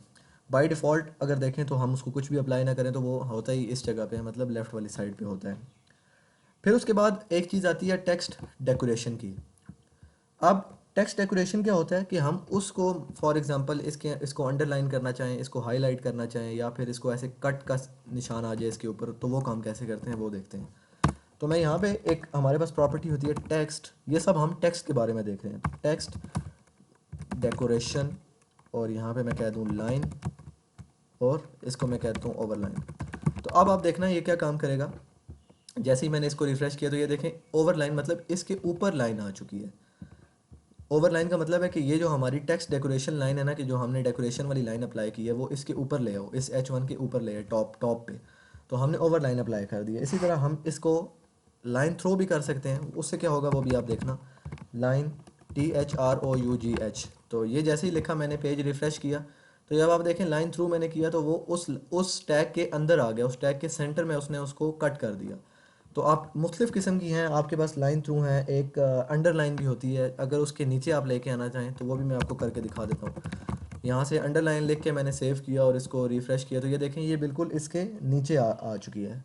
आप दोनों दो दो भी कर सकते हैं, मतलब आप ओवरलाइन और अंडरलाइन भी कर सकते हैं। तो आप दोनों जब लिखेंगे तो वो क्या होगा, ऊपर भी आ जाएगी और नीचे भी आ जाएगी। मतलब अगर मैं यहाँ पे लिखूँ ओवरलाइन और इस तरह लिख के इसको सेव करूँ और सेव करके रिफ़्रेश करूँ, तो अब आप देख रहे हैं ये देखें दोनों तरफ आ चुकी है। तो आप मुख्तलिफ़ तरीके से इसके साथ कर सकते हैं। वो जितना आप इसकी प्रैक्टिस करेंगे आपको मज़ीद अच्छे तरीके से जो है आपको समझ आएगी। तो ये तो बात थी टेक्स्ट डेकोरेशन की। अब हम देखेंगे कि हम टेक्स्ट को, ये भी एक और टेक्स्ट की प्रॉपर्टी होती है हमारे पास, ट्रांसफॉर्मेशन बोलते हैं उसको। तो वो हम कैसे अप्लाई करते हैं। तो हम इसी H1 को लेते हैं और यहाँ पे आके लिखते हैं टेक्स्ट ट्रांसफॉर्मेशन, और इसको मैं कह देता हूँ लोअर केस। अब ये क्या होगा, जितना भी मेरे पास टेक्स्ट लिखा हुआ है ना ये हाई का, या मैं कुछ और भी लिखता हूँ, high this is my first website, तो ये क्या करेगा, ये सब का सब इस सारे को लोअर केस में कन्वर्ट कर देगा। तो मैं अगर इसको सेव करके रिफ़्रेश करूँ और, अच्छा इसने इसको अप्लाई नहीं किया, मैं देख लेता हूँ मैंने क्या गलती की। अच्छा ट्रांसफॉर्मेशन नहीं था, ट्रांसफॉर्म था। तो इसको सेव करके दोबारा से रिफ़्रेश करते हैं। तो जब आप देखें इस जो हाई का कैपिटल था वो तमाम का तमाम जो है वो क्या हो गया, हमारे पास स्मॉल में कन्वर्ट हो चुके हैं। इसी तरह आप इसको अपर केस में भी कन्वर्ट कर सकते हैं। तो मैं यहाँ पे लिख देता हूँ अपर केस और दोबारा से रिफ़्रेश करते हैं। तो ये देखें ये सब का सब जो है हमारे पास कैपिटल में कन्वर्ट हो चुके हैं। इसी तरह डिफरेंट आपके पास होता है, आप कैपिटलाइज भी कर सकते हैं, एक प्रॉपर्टी होती है उसको मैं लिखता हूँ, वो भी आपको चेक कराता हूँ। आपने स्पेलिंग ठीक लिखना है क्योंकि स्पेलिंग गलत करेंगे तो स्टाइल अप्लाई नहीं होगा। तो मैंने कैपिटलाइज लिखा, ये देखें इसका हर वर्ड का फर्स्ट वर्ड जो है वो कैपिटल हो चुका है। जैसे हाई का H कैपिटल है, दिस का T कैपिटल है, इस का S का I कैपिटल है। तो इस तरह आप कैपिटलाइज और इस तरह के और भी बहुत से हैं, आप वो सब जो है वो देख सकते हैं। इसके बाद बात करते हैं स्पेसिंग वगैरह की, कि आप फॉर एग्ज़ाम्पल यहाँ पे मल्टीपल स्पेस चाहते हैं या फिर आप स्पेस कम चाहते हैं, तो वो काम हम कैसे करेंगे। तो इसको मैं यहाँ पे हटा देता हूँ। तो हमारे पास सबसे पहले जो स्पेसिंग है उसमें मुख्तलिफ़ किस्म की हम इंडेंट कर सकते हैं, हाइट लाइन हाइट चेक कर सकते हैं, वाइट स्पेसेस को हम चेक कर सकते हैं या वर्ड स्पेसेस को कर सकते हैं। वो बारी बारी हम सारे देखते हैं। फॉर एग्ज़ाम्पल सबसे पहले मैं चेक करता हूँ उसकी लाइन हाइट। लाइन हाइट क्या करेगा, लेट से मैं कहता हूँ 0.7 या 6। तो मैंने इसको सेव किया और सेव करके इसको रिफ़्रेश किया, तो ये क्या किया इसने, जो इसकी हाइट थी ना मैं आपको इस तरह समझाता हूँ। इसको मैं 2 बार लेता हूँ और यहाँ से ये कर दिया, 2 बार पेस्ट कर दिया और यहाँ पे मैं इसको लाइन हाइट 0.9 कह दिया। तो अब क्या हो गया, ये देखें इसके दरमियान की जो जो हाइट है ना लाइन की, वो इंक्रीज़ होगी है। अगर मैं इस लाइन को हटा दूँ, लाइन हाइट को हटा दूँ, तो अब क्या होगा, अब आप देखना, ये देखें अब ये थोड़ी सी चेंज हो चुकी है। तो जैसे जैसे आप लाइन हाइट बढ़ाएंगे या कम करेंगे, लेट से मैं यहाँ पे 14 कर देता हूँ, तो अब आप देखना कि इसकी जो लाइन हाइट है वो काफ़ी ज़्यादा चेंज हो चुकी है। एक ये लिखी हुई है और दूसरी ये लिखी हुई है। तो ये भी टॉप से अपने 14 है, इसी तरह ये जो दूसरी वाली है ये भी अपने टॉप से 14 है। तो इस तरह आप लाइन हाइट को भी एक्सेस कर सकते हैं, उसको चेंज कर सकते हैं, या जो भी आप उस पर काम करना चाहें वो कर सकते हैं। इसके बाद हम बात करते हैं वर्ड स्पेसिंग की, कि स्पेसिंग हम इन लफ्ज़ों के दरमियान स्पेसिंग कैसे ज़्यादा या कम कर सकते हैं। तो उसके लिए हमारे पास एक होता है वर्ड और यहाँ पे आ जाता है स्पेसिंग। लेट से मैं कह देता हूँ 8 पिक्सेल्स। इसको मैं सेव करता हूँ और दोबारा से रिफ़्रेश करता हूँ, तो ये देखें इसके दरमियान की स्पेसिंग जो है वो ज़्यादा हो चुकी है पहले से, हर वर्ड की स्पेसिंग। अच्छा, स्पेसिंग के बाद हमारे पास आता है टेक्स्ट शेडो। तो अब हम वो भी देख लेते हैं। तो मैं यहाँ पे क्या करता हूँ, टेक्स्ट और यहाँ पे लिख देता हूँ शेडो। अब ये मेरे पास क्या करेगा, फॉर एग्जांपल मैं यहाँ पे कहता हूँ 4 पिक्सेल्स और 3 पिक्सेल्स। मैंने ये करके इसको जो है वो रिफ़्रेश किया, तो ये देखें मेरे पास एक उसका शेडो क्रिएट होके आ चुका है। और उसको मैंने कह दिया कि पहले 4 पिक्सेल्स वाली साइड पे आओ और फिर 3 पिक्सेल्स का डिस्टेंस दे दो, और मेरे पास उसका शेडो क्रिएट करके मुझे दे दिया। लेकिन अभी इस शेडो का कलर भी सेम है, मतलब ब्लैक ही है। तो मैं चाहता हूँ कि इस शेडो का कलर जो है वो थोड़ा सा डिफरेंट हो जाए। तो मैं यहाँ पे इसको फॉर एग्जांपल रेड कर दूँ। तो मैं रेड करके इसको जब रिफ़्रेश करूँगा तो ये देखें मेरे पास जो शेडो है यहाँ पे क्रिएट हुआ है वो रेड कलर का हो चुका है। तो इस तरह आप किसी टेक्स्ट का शेडो भी क्रिएट कर सकते हैं। अभी के लिए मैं ये बहुत ज़्यादा डार्क है तो मैं इसको शेडो को थोड़ा सा इसकी जो ओपेसिटी है वो कम कर लेता हूँ, इसकी विड्थ सॉरी कम कर लेता हूँ। तो मैंने यहाँ पे 1 पिक्सल और 1 पिक्सल किया, तो ये देखें बिल्कुल उसके साथ जो है वो अटैच हो चुका है। और यहाँ पे रेड कलर का हमारे पास शेडो हमारे पास क्रिएट होके आ चुका है। तो इस तरह हम जो है वो टेक्स्ट का शेडो भी क्रिएट कर सकते हैं। इसके बाद हम देखेंगे कि फ़ॉन्ट्स क्या चीज़ होती हैं। फ़ॉन्ट्स बेसिकली ये होता है कि हम अपनी वेबसाइट के अंदर ये जो बाय डिफ़ॉल्ट है ये हमारा एक फ़ॉन्ट अप्लाई हुआ है, लेकिन मैं चाहता हूँ कि ये मेरा फ़ॉन्ट जो है वो डिफरेंट हो जाए। ठीक है, फ़ॉन्ट कुछ और हो जाए, तो उसके लिए हम फ़ॉन्ट फैमिलीज़ का यूज़ करते हैं और फ़ॉन्ट स्टाइल्स का यूज़ करते हैं। सबसे पहले मैं फ़ॉन्ट फैमिली आपको समझा देता हूँ। मैं फ़ॉन्ट फैमिली यहाँ पे एक यूज़ कर लेता हूँ और मैं कहता हूँ कि फ़ॉन्ट फैमिली मेरे पास हो जाए। बेसिक जो फेमस फ़ॉन्ट फैमिलीज़ हैं वो आप गूगल से देख सकते हैं, लेकिन टाइम न्यू रोमन ज़्यादा यूज़ होती है तो हम उसी को यूज़ कर लेते हैं। आपने इस तरह लिखना है और यहाँ पे लिखने के बाद आपने उसका नाम दे देना टाइम्स, और यहाँ पे हम कह देते हैं सेरिफ। ये क्या कर रहा है ये मैं आपको समझाता हूँ अभी। तो अब जब मैं इसको सेव करूँगा और रिफ़्रेश करूँगा तो ये देखिए मेरे पास इसका जो स्टाइल है वो चेंज हो चुका है। बेसिकली ये हुआ क्या है कि मैंने एक फ़ॉन्ट फैमिली जो है वो अपनी चेंज कर दी है। पहले जो फ़ॉन्ट फैमिली थी वो कोई और थी, लेकिन अभी जो फ़ॉन्ट फैमिली है वो मेरी चेंज हो चुकी है। तो इस तरह हम फ़ॉन्ट भी चेंज कर सकते हैं। आप गूगल से डिफरेंट फैमिलीज़ देख सकते हैं। अभी मुझे उनका ज़ुबानी याद नहीं है, लेकिन आप उनको एक्सेस कर सकते हैं। अच्छा, फ़ॉन्ट फैमिलीज़ के अलावा मैं एक और चीज़ आपको बताऊं, आप फ़ॉन्ट स्टाइल के थ्रू जो है वो टेक्स्ट को चेंज कर सकते हैं। फॉर एग्ज़ाम्पल मैं कहता हूँ फ़ॉन्ट स्टाइल, और मैं इसको अगर नॉर्मल करूँ यहाँ पे तो क्या होगा, तो कुछ भी नहीं होगा। अगर मैं इसको रिफ़्रेश करूँ देखें कुछ भी नहीं हुआ। लेकिन अगर मैं इसको नॉर्मल के बाद यहाँ पे कर दूँ, इटैलिक कर दूँ, तो अब क्या होगा, ये देखें ये मेरे पास इटैलिक हो चुका है। ठीक है, इसी तरह अगर मैं इसको एक और मेरे पास प्रॉपर्टी होती है आई थिंक ओब्लीक नाम की, तो मैं वो भी आपको चेक कराता हूँ, ओब्लीक, और इसको सेव करके रिफ़्रेश किया। आई थिंक इसके मैंने स्पेलिंग सही नहीं लिखे, तो ये बहरहाल मैं चेक कर लूँगा। अभी मुझे इसका ज़ुबानी ज़हन में नहीं है, लेकिन इस नाम की एक प्रॉपर्टी होती है। तो मल्टीपल प्रॉपर्टीज़ हैं, आप सब उनको एक्सेस कर सकते हैं। तो उससे ये है कि आपको आइडिया हो जाएगा कि आप कैसे फ़ॉन्ट स्टाइल्स के साथ चेंजिंग कर सकते हैं। फिर इसके बाद बात आती है हमारे पास, अभी तक हमने जितना भी काम किया है वो नॉर्मल टेक्स्ट पे किया है। अब हम बात करते हैं अपनी लिस्ट्स की या टेबल्स वगैरह की, तो उनको उनको हम कैसे स्टाइल करते हैं। तो फॉर एग्जांपल मैं यहाँ पे एक लिस्ट क्रिएट करता हूँ यूएल, और उसको यहाँ पे मैं इसको क्लोज़ करता हूँ यूएल, और यहाँ पे अंदर मैं लेता हूँ एक एल आई, और यहाँ पे मैं इस एल आई को क्लोज़ कर देता हूँ, और यहाँ पे मैं लिख देता हूँ आइटम कुछ भी। इसको मैं कॉपी करके 3-4 बार पेस्ट कर देता हूँ ताकि हमारी लिस्ट थोड़ी सी बड़ी हो जाए।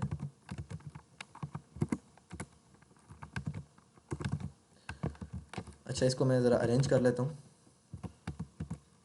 ठीक हो गया। अब जब मैं इसको सेव करके रिफ़्रेश करूँगा तो ये मेरे पास लिस्ट क्रिएट होके आ जाएगी। अब मैं चाहता हूँ ये जो डॉटेड लाइन मेरे पास आई है, इस तरह जो डॉटेड आइटम मेरे पास आए हैं, ये इन पे मैं स्टाइल अप्लाई करूँ। तो आप इन पे भी स्टाइल अप्लाई कर सकते हैं। तो वो कैसे करते हैं? तो हम टॉप पे आएंगे स्टाइल के टैग के अंदर, और यहाँ पे आके हम लिखेंगे यूएल, क्योंकि हमने यूएल पे स्टाइल अप्लाई करना है तो मैं यूएल को एक्सेस करूँगा इस यूएल पे, अनऑर्डर्ड लिस्ट पे। तो मैं यहाँ पे लिख दूँगा list style type, let's say कह दीजिए सर्कल। तो अब क्या होगा, अब जब मैं इसको रिफ़्रेश करूँगा तो ये देखें, ये सर्कल्स मेरे पास, ये जो पहले डॉटेड थे ये सर्कल्स में कन्वर्ट हो गए हैं।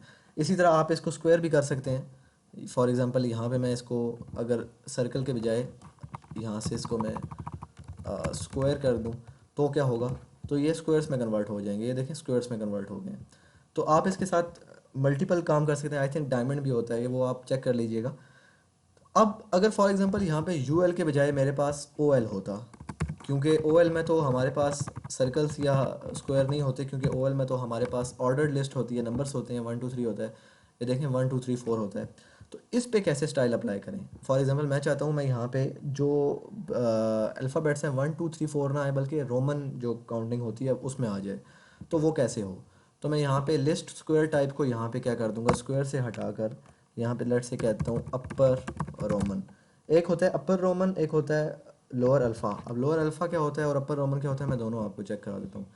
तो अच्छा, इसने अप्लाई नहीं किया, आई थिंक मैंने कोई स्पेलिंग में गलती की होगी। अच्छा, यहाँ पे मैंने लिखा हुआ है यू एल, तो यहाँ पे मैंने यू एल नहीं लिखना था, बल्कि यहाँ पे मैंने ओ एल लिखना था, क्योंकि अब मैं ओ एल पे अप्लाई कर रहा हूँ स्टाइलिंग, क्योंकि यहाँ से मैंने चेंज कर दिया इसको। तो अब मैं इसको जब रिफ़्रेश करूँगा तो ये देखें, ये मेरे पास काउंटिंग जो है इसकी चेंज हो चुकी है। तो इसी तरह आपके पास एक और होती है लोअर अल्फ़ा, आप उसको भी देख लीजिएगा, उस पर भी स्टाइल अप्लाई करके आप चेंज जो है वो देख लेना। इसके बाद बात करते हैं टेबल की, कि टेबल के अंदर आप कैसे स्टाइल अप्लाई कर सकते हैं। तो उसके लिए सबसे पहले मैं यहाँ पे एक टेबल क्रिएट कर लेता हूँ। टेबल का टैग क्लोज, उसके अंदर हम लेते हैं सबसे पहले टेबल रो, और यहाँ से हमने टेबल रो को क्लोज़ कर लिया। टेबल रो के अंदर हम सबसे पहले लेंगे टेबल हेडिंग, और हम कह देते हैं हेडिंग 1, और यहाँ से हमने इस टेबल हेडिंग को क्लोज़ कर लिया। अब मैं ये तेज़ी से इसलिए कर रहा हूँ क्योंकि टेबल क्रिएट करना मैं इस लेक्चर में आपको नहीं समझाऊंगा, क्योंकि ये HTML का लेक्चर नहीं है, CSS का है। तो आई होप आपको ये काम आता होगा। तो मैं इसी को कॉपी करता हूँ और 3 से 4 बार पेस्ट कर देता हूँ, और यहाँ पे TD और TD ले लेते हैं, और यहाँ पे भी TD कर देते हैं, क्योंकि हमें हेडिंग सिर्फ फर्स्ट टाइम चाहिए होती है, बाकी में हमें टेबल डाटा चाहिए होता है, तो हम उसको TD में कन्वर्ट कर देंगे। इसको भी मैं चेंज कर देता हूँ, और यहाँ से इसको भी मैं चेंज कर देता हूँ। ठीक हो गया। अब अगर मैं इसको सेव करूं और सेव करके रिफ़्रेश करूं तो ये मेरे पास एक टेबल क्रिएट हो चुका है। अंदर का जितना भी कंटेंट है, हेडिंग 1 हेडिंग 1 हेडिंग 1, इसको आप ऐसे ही रहने दीजिए। अभी के लिए हम इसको चेंज नहीं करते, क्योंकि फिर वीडियो वैसे ही लंबी हो जाएगी। अब मैं चाहता हूँ कि मैं इस टेबल पे जो है वो स्टाइल अप्लाई करूँ, लेकिन मैं चाहता हूँ कि इस टेबल को 2 तरीक़ों से मैं एक्सेस कर सकता हूँ। एक तो मैं सिंपल यहाँ पे आके जो मेरा स्टाइल का टैग है वहाँ पे लिखूँ आके टेबल, ऐसे इस तरह ऐसे आके लिखूँ टेबल, और अंदर की जितनी भी स्टाइलिंग है वो उस पर मैं अप्लाई कर दूँ। लेकिन मैं चाहता हूँ मैं उसको किसी आईडी या क्लास के थ्रू एक्सेस करूँ। ठीक है, तो वो मैंने HTML के लेक्चर में आपको बताया था कि हम कैसे आईडी असाइन करते हैं। यहाँ पे हम एक आईडी दे देंगे। फॉर एग्जांपल यूज़र्स नाम की का टेबल है, उसकी आईडी यूज़र है, यूज़र्स कर लेते हैं। तो मैं इस यूज़र्स के थ्रू उसको एक्सेस करूँगा। तो वो कैसे करूँगा, यहाँ पे आके मैं आईडी को हम हैश से करते हैं और क्लास को हम डॉट से करते हैं। तो मैंने यूज़र्स लिखा और यहाँ पे आके इसको क्लोज़ किया और इस जगह आके मैं अपनी स्टाइलिंग उस पर अप्लाई कर दूँगा। तो फॉर एग्ज़ाम्पल मैं कहता हूँ इसकी विड्थ कर दो क्या 100%। अब क्या होगा आप देखना, जैसे ही मैंने इसकी विड्थ 100% की तो इसने इसको पूरे के पूरे पेज पे एक्सपेंड कर दिया। हेडिंग 1 यहाँ से शुरू हो रही है, यहाँ तक आ रही है। अभी इसका हमने बॉर्डर जो है वो कोई भी नहीं लगाया हुआ है, इस वजह से हमें डिफरेंस समझ नहीं आ रहा कि कौन सा कंटेंट हेडिंग 1 में और कौन सा कंटेंट इस वाले में, कौन सा कंटेंट इस कॉलम में। तो अभी हम इस तरह करते हैं कि इस पर ना इस पर बॉर्डर लगा लेते हैं। तो बॉर्डर कैसे लगाएंगे वो भी हम देख लेते हैं। तो कहाँ पे स्टाइल अप्लाई किया था, यहाँ पे। अब अगर मैं यहाँ पे आके लिखूँ बॉर्डर 1 पिक्सल सॉलिड रेड, जो कि मैंने शुरू में आपको समझाया था कि बॉर्डर हम कैसे अप्लाई करते हैं, तो ये देखें इस पूरे पे एक बॉर्डर अप्लाई हो चुका है, ठीक है। लेकिन मैं चाहता हूँ कि बॉर्डर पूरे पे अप्लाई ना हो, बल्कि जहाँ जहाँ मैं मतलब ये वाला यहाँ शुरू हो रहा है तो इस जगह आ रहा है, और ये वाला इस जगह आ रहा है तो यहाँ पे आ रहा है, तो ऐसे बॉर्डर आना चाहिए। तो वो हम कैसे करेंगे वो हम देखते हैं। तो उसके लिए हमें इस आउटर बॉर्डर को तो हटाना पड़ेगा, क्योंकि हमें आउटर बॉर्डर नहीं चाहिए, बल्कि हमें हर जहाँ जैसे ही हमारा कॉलम एंड हो रहा है वहाँ पे हमें एक बॉर्डर चाहिए। तो कॉलम को एक्सेस करना पड़ेगा हमें, मतलब हमें जो हमारा टेबल है देखें, तो टेबल को तो हमने एक्सेस कर लिया, लेकिन अब हमें टेबल के अंदर जो ये टेबल रो है और टेबल हेडिंग है इनको भी एक्सेस करना पड़ेगा। तो इनको कैसे एक्सेस करेंगे वो देखते हैं। तो वो एक्सेस करने से पहले मैं आपको पहले एक और चीज़ समझा देता हूँ कि हमें मतलब एक डिव के अंदर या एक क्लास के अंदर दूसरी क्लास को हम कैसे एक्सेस करते हैं हम वो देख लेते हैं। और उसको हम कैसे एक्सेस करते हैं, CSS सेलेक्टर्स की हेल्प से एक्सेस करते हैं। अब CSS सेलेक्टर्स क्या होते हैं पहले हम उसको डिस्कवर करते हैं, फिर इस जो हमारा टेबल वाला काम है इसको हम वहीं से कंटिन्यू करेंगे। तो फॉर एग्ज़ाम्पल यहाँ पे टॉप पे मेरे पास एक डिव है और इस डिव के अंदर मल्टीपल टैग्स हैं, यहाँ पे शुरू हो रहा है और यहाँ पे एंड हो रहा है। इस डिव के अंदर एक टैग है H1 का, ठीक है, और एक टैग है यहाँ पे मान लीजिए P टैग है, ठीक है, और इसका नाम है IM पैराग्राफ। अब मैं चाहता हूँ कि मैं इस डिव को एक्सेस करूँ और इसके अंदर के कंटेंट को भी एक्सेस करूँ, ठीक है। एक तो तरीका ये है कि मैं यहाँ पे आके लिखूँ डिव और यहाँ पे उस पर स्टाइल अप्लाई कर दूँ, मैं कह दूँ बैकग्राउंड कलर रेड। अब जैसे ही मैं इसको सेव करूँगा और सेव करके रिफ़्रेश करूँगा तो ये देखें जो जो कंटेंट उस डिव के अंदर आ रहा था उस पर स्टाइलिंग अप्लाई हो चुकी है। अब मान लीजिए मैं चाहता हूँ मुझे सिर्फ इस IM पैराग्राफ पे स्टाइल अप्लाई करना है, बाकी ये जो ऊपर वाला कंटेंट है hi this is my first website जो कि H1 है, मैं चाहता हूँ वो जो है वो उस पे मैं स्टाइल अप्लाई ना करूँ। तो वो कैसे होगा, वो हम करते हैं CSS सेलेक्टर्स के थ्रू।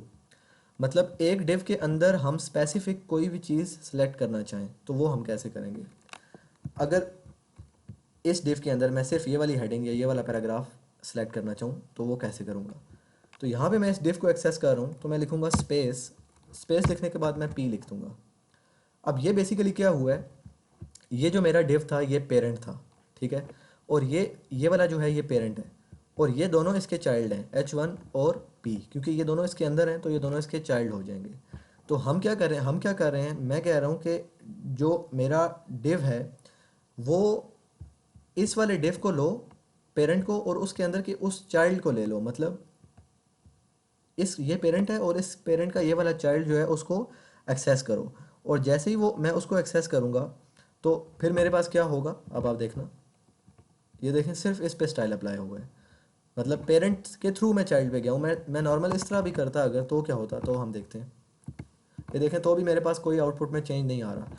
लेकिन कभी कभी इस तरह होता है कि फॉर एग्जांपल एक और P यहाँ पे पड़ा हुआ है पैराग्राफ और उसका नाम है कुछ भी, हम रैंडम डाटा दे देते हैं।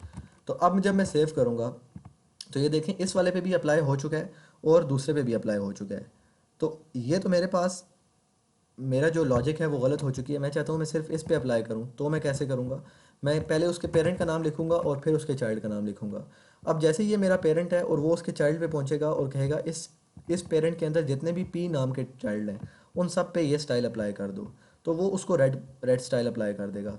लेकिन ये वाला जो P है इस पे अप्लाई नहीं होगा क्योंकि ये उसका चाइल्ड नहीं है। अब जब मैं इसको सेव करके रिफ़्रेश करूँगा तो ये देखें सिर्फ जो उसका चाइल्ड था उसी पे अप्लाई हो रही है। तो इस तरह हम जो है CSS सेलेक्टर्स के थ्रू हम उनको गेट कर सकते हैं जिस चीज़ को हमें गेट करना हो। हम इसी तरह क्लास नेम के थ्रू भी कर सकते हैं कि मिसाल के तौर पे इसकी हमने कोई क्लास नेम दी होती, क्लास इक्वल टू कह दीजिए टेस्ट, तो मैं यहाँ पे ये करूँगा पी डिफ के अंदर आके टेस्ट, कि जिस जिसकी टेस्ट क्लास है उसको गेट कर लो। तो जैसे ही मैं टेस्ट लिखूँगा तो ये देखें आउटपुट में कुछ भी चेंजेस मेरे पास नहीं आए। तो अब यही लॉजिक जो है सेलेक्टर्स वाली हम इस टेबल पे भी अप्लाई करेंगे, क्योंकि हमें इसी टेबल्स के चाइल्ड को एक्सेस करना है। मतलब ये टेबल तो मेन है ना, लेकिन उसके अंदर की इस वाले रो को भी एक्सेस करना है, इस रो को भी एक्सेस करना है, तो वो हम इसी सेलेक्टर्स के थ्रू हम कर सकते हैं। क्योंकि ये देखें अगर टेबल्स की तरफ आएँ तो टेबल हमारा एक किस्म का हेड, इसका पेरेंट हो गया। इसके अंदर जितने भी ये टी आर और ये जितने भी टी एच हैं वो हमारे उसके चाइल्ड हो गए। अगर हम इसको मज़ीद देखें, सबसे बड़ा जो पेरेंट है वो टेबल है, उसका जो चाइल्ड है वो टी आर है। अब टी आर का भी आगे से 3 चाइल्ड्स हैं जो कि टी एच हैं। फिर उसके बाद एक और टी आर है जो कि इसका टेबल का चाइल्ड है। और ये दोनों, ये वाला टी आर और ये वाला टी आर, ये आपस में क्या हो गए, सिबलिंग हो गए, मतलब भाई बहन हो गए, क्योंकि ये दोनों सेम पेरेंट के अंदर आ रहे हैं, तो ये दोनों आपस में सिबलिंग भी हम इनको बोल सकते हैं। अब इस टी आर के चाइल्ड ये वाले 3 हैं, ठीक है। अब ये वाले टी डी वाले जो चाइल्ड हैं ये इस पेरेंट के चाइल्ड हैं, इस वाले के नहीं हैं, ठीक है। ये आपको ध्यान रखना है। तो हम क्या कर सकते हैं, हम एक पूरी हायरार्की डिफाइन कर सकते हैं इस तरीके से कि कौन सा चाइल्ड किस पेरेंट का है और उसको हम किस तरीके से एक्सेस, क्योंकि मान लीजिए इसकी आईडी कुछ और है, इसी तरह इसकी आईडी कुछ और है इस वाले की, तो हर पेरेंट की आईडी अलग अलग देकर हम उनको एक्सेस करके उन पर डिफरेंट स्टाइलिंग भी अप्लाई कर सकते हैं। लेकिन अभी के केस में हम इनको सेम रहने देते हैं, क्योंकि बहुत ज़्यादा यूज़ हुए हैं तो कन्फ्यूजिंग हो जाएंगे थोड़े से। तो अब हम क्या करते हैं, हम इनको स्टाइल के अंदर जाके एक्सेस करते हैं। तो सबसे पहले तो हमने इस यूज़र्स नाम के टेबल को एक्सेस किया था जिस पे हमने स्टाइल अप्लाई किया कि इसकी विड्थ जो है वो 100% कर दो। उसके बाद मैं कहता हूँ उस यूज़र्स को एक्सेस करो और उसके चाइल्ड को एक्सेस करो। किस चाइल्ड को एक्सेस करो, टी डी को एक्सेस करो, क्योंकि जितना भी टेबल डाटा है उस रो को मैंने एक्सेस, मतलब उस पूरे पूरे रो को एक्सेस करना है। और उसके गिर्द मैं चाहता हूँ ना कि मैं इस डाटा के गिर्द भी मेरा वो आए, बॉर्डर आए, इसके गिर्द भी बॉर्डर आए, इसके गिर्द भी बॉर्डर आए, इन सब के गिर्द बॉर्डर आए। तो मुझे इन हर एक डाटा को एक्सेस करना होगा। तो मैंने कहा कि यूज़र्स के अंदर जितने भी टी डी आ रहे हैं, उसके जितने भी टी डी नाम के चाइल्ड हैं उनको गेट कर लो। और उसके गेट करने के बाद मैंने क्या कह दिया, border 1 pixel solid red, red colour का मैंने उसको बॉर्डर दे दिया। अब जब मैं इसको रिफ़्रेश करूँगा तो ये देखें मेरे पास हर एक टेबल के गिर्द या हर एक उसके गिर्द जो है वो बॉर्डर आ चुका है, हर एक डाटा के गिर्द। लेकिन अभी अगर आप देखें तो इस कॉलम के गिर्द जो है, मतलब ये जो ऊपर का कॉलम है ऐसे, इनके गिर्द मेरे पास बॉर्डर नहीं आया। तो वो उसको हम आगे लेके आएंगे। और उसके अलावा एक और चीज़ है, ये वाला जो मेरा है हेडिंग 1 जो बोल्ड लिखी हुई है, इसके गिर्द भी बॉर्डर नहीं आया। वो क्यों नहीं आया, क्योंकि मैंने सिर्फ टेबल यूज़र्स के अंदर, इस टेबल के अंदर जितने भी टी डी नाम के मेरे पास चाइल्ड थे मैंने उनको एक्सेस किया है। लेकिन ये वाले जो थे ये टी एच नाम से थे, हेडिंग 1 तो इनको मैंने अभी तक एक्सेस नहीं किया, तो मैं इनको भी एक्सेस कर लूँगा। तो मैं यहाँ पे आके कॉमा दूंगा और मैं लिखूँगा यूज़र्स नाम का टी एच नाम के जितने भी एलिमेंट हैं उनको भी एक्सेस कर लो, कि इसका एक तो ये वाला पेरेंट का ये वाला चाइल्ड लो और कॉमा ये वाला पेरेंट का ये वाला चाइल्ड लो, इन दोनों पे सिमिलर स्टाइल अप्लाई कर दो। तो जैसे ही वो ये काम होगा तो मैं इसको रिफ़्रेश करता हूँ जाकर, तो ये देखें अब इस पे भी मेरा जो है वो स्टाइलिंग अप्लाई हो चुकी है। तो अब हमारे टेबल की लुक कुछ जो है वो बेहतर हो चुकी है। अच्छा, इसके अलावा अब हम एक काम और भी कर सकते हैं कि मैं चाहता हूँ कि इनका जो बैकग्राउंड कलर है, ये वाला जो ये है ना, ये बैकग्राउंड कलर जो पीछे अभी वाइट है ये भी चेंज हो जाए। लेकिन एक तो इसका ये तरीका है कि मैं सिंपल यहाँ पे आके ऐसे लिख दूँ, मैं कहूँ बैकग्राउंड कलर और इसको मान लीजिए ग्रे कर देते हैं। और अब जब मैं रिफ़्रेश करूं तो ये देखें इसका बैकग्राउंड कलर चेंज हो चुका है, ठीक है। लेकिन मेरे केस में मैं चाहता हूं कि सिर्फ जो है मेरी इवन या सिर्फ ऑड जो रोज़ हैं उनका कलर चेंज हो, कि ये वाली जो है अब अगर इसको देखें हम तो एक इसका हो जाए, फिर उसके बाद इसका ना हो, दूसरी नंबर पे इस वाली का हो जाए, ठीक है। तो ये काम कैसे होगा, ठीक है, क्योंकि ये मेरी देखें सबसे पहली ये आ गई फर्स्ट, उसके बाद इवन वाली उसने छोड़ दी, फिर अगली देख ली, उसको उसको एक्सेस कर लिया। समझ रहे हैं बात को, कि स्टाइल सिर्फ उस पे अप्लाई हो जो जो कि सिर्फ इवन रोज हैं, सारी इवन रोज, सारी जितनी इवन ऑड का आपको पता होगा ना, जो टू का डिविजिबल होता है वो इवन होते हैं, और जो टू का डिविजिबल नहीं होता मतलब 2 4 6 8 ये सब हमारी इवन आ जाती हैं, और जो 1 3 5 7 ये हमारे पास ऑड आ जाती हैं। तो अब ये काम कैसे करेंगे, ठीक है, तो वो भी देख लेते हैं। तो मैं यहाँ पे आके इस ग्रे वाले को अभी हटा देता हूँ। अब मैं यहाँ पे आके कहता हूँ कि यूज़र्स को लो, पेरेंट को, पेरेंट तो हमने लेना ही लेना है हर हाल में। उसके बाद मैंने कहा कि पेरेंट लेने के बाद आप क्या करो, टी आर, क्योंकि टी आर को हमें गेट करना है, टेबल रो को गेट करना है। ये वाली रो, ये तो अगर आप देखें ये वाली हमें चाहिए ना, ये रोज चाहिए, पहली रो, ये दूसरी रो है, ये हमारी तीसरी रो है, ये चौथी रो है। तो हमें इस पूरी की पूरी रो को गेट करना है। तो मैं कहूँगा उस रो को लो और कॉलन nth, nth का मतलब है, nth हम HTML में यूज़ करते हैं कि एंड तक जाओ, nth तक जाओ, मतलब जिस तरह इन्फिनिटी होता है ना, हमारे केस में n में अब क्या आ जाएगा, ये 4 आ जाएगा, यहाँ तक n पहुँचेगा, मतलब यहाँ से स्टार्ट करो और इधर तक आ जाओ, इस आखिरी रो तक आ जाओ। तो मैंने सारी की सारी रोज जो हैं वो ले ली हैं, क्योंकि अगर हम देखें ना, यहाँ पे अगर हम आए तो हम, ये हमारी पहली रो है, यहाँ से यहाँ तक पहली रो है, उसके बाद ये हमारी दूसरी रो है, फिर ये तीसरी है। तो हम बारी बारी उसको बता तो नहीं सकते कि किधर गया, यहाँ तक कि 4 तक जाओ, ऐसे भी हम कर सकते हैं, लेकिन क्या पता हमारे पास 1000 रोज़ आ जाएं। जब हम डेटाबेस से काम कर रहे हो तो रोज़ तो ऑटोमेटिकली इंक्रीज़ होती जाएंगी, फिर हम यहाँ पे उसको कैसे बार बार नंबर अपडेट करेंगे या कैसे करेंगे। तो हम यहाँ पे nth लिख देते होते हैं, nth ऑटोमेटिकली वो गैस कर लेता है कि आखिरी रो तक जाओ, ठीक है। अब nth लिखने के बाद चाइल्ड, चाइल्ड बेसिकली क्या करेगा, वो कहेगा nth चाइल्ड तक जाओ, कि आखिरी उसके चाइल्ड तक जाओ। और यहाँ पे मैं ब्रैकेट के अंदर कह देता हूँ इवन, क्योंकि मैं चाहता हूँ कि मैं सिर्फ इवन वाली पे जो है वो स्टाइल अप्लाई करूँ। आप यहाँ पे ऑड भी कह सकते हैं, तो मैंने यहाँ पे ये किया, और इसका मैं कहता हूँ बैकग्राउंड कलर ग्रे कह देते हैं, ठीक है। अब जब मैं इसको सेव करूँगा तो ये देखें मेरे पास सिर्फ जो इवन, मतलब ये पहली ऑड है, फन 2 पे अप्लाई हो गया, फिर 3 पे नहीं अप्लाई हुआ, फिर 4 पे अप्लाई हो गया। इसी तरह 5 आता तो उस पर अप्लाई ना होता, तो 6 पे जाता तो उस पर अप्लाई हो जाता। तो ये आपको कॉन्सेप्ट आपने अच्छे से समझना है। मैंने सबसे पहले पेरेंट को गेट किया, उसके बाद मैंने कहा टी आर लो और उसके nth चाइल्ड तक जाओ, मतलब जहाँ तक वो एंड होता है वहाँ तक जाओ। और ब्रैकेट के अंदर मैंने कह दिया कि इवन वाली प्रॉपर्टी उस पर अप्लाई कर दो, सिर्फ इवन वाली पे मैंने फ़िल्टर लगा दिया बेसिकली एक, तो इसको हम फ़िल्टर भी कहते हैं। तो मैंने कहा कि सिर्फ जो मेरे पास इवन वाली प्रॉपर्टीज़ हैं उन पे, उनको लो और उन पे ये काम कर दो। तो इस तरह हम जो है वो टेबल को स्टाइल कर सकते हैं। इसके अलावा आप इस पे हॉवर भी लगा सकते हैं। अच्छा, हॉवर क्या होता है वो मैंने आपको नहीं बताया। हॉवर बेसिकली ये होता है कि फॉर एग्जांपल मेरे पास यहाँ पे एक बटन है, तो हॉवर हम अलग चीज़ पे देखते हैं, आप टेबल पे भी लगा सकते हैं जिस जगह लगाना चाहें। तो मैं यहाँ पे एक बटन क्रिएट करता हूँ, ठीक है, मैंने एक बटन क्रिएट कर लिया ये हाई नाम का, ठीक है। अभी मैं इस पर क्लिक करूँ तो क्लिक भी हो रहा है, लेकिन मैं चाहता हूँ जब मैं इस बटन के ऊपर ऐसे माउस लेके आऊँ ना, तो ये मेरा जो कर्सर है, ये अभी जो ये पॉइंटर है, जो कि ये वाइट सा पॉइंटर बना हुआ है, ये एक तो इसका आइकन चेंज हो जाए, इसके अलावा और बटन का कलर भी जो है ना वो ऑटोमेटिकली चेंज हो जाए। ये बाय डिफ़ॉल्ट हल्का सा चेंज कर रहा है, ये इस बटन की अपनी प्रॉपर्टी होती है, लेकिन हम चाहते हैं कि कुछ और हो जाए, पहले कुछ और हो, जैसे ही माउस आए तो फिर कुछ और हो जाए, इसको हम हॉवर बोलते हैं। तो वो हम काम कैसे करेंगे, तो उसी तरह हम दोबारा अपने स्टाइल में जाते हैं। स्टाइल में जाने के बाद मैं कहता हूँ बटन, कि जितने भी बटन हैं वो सब ले लो, आप क्लासेस के थ्रू भी एक्सेस कर सकते हैं। मैं कहता हूँ बैकग्राउंड कलर मान लीजिए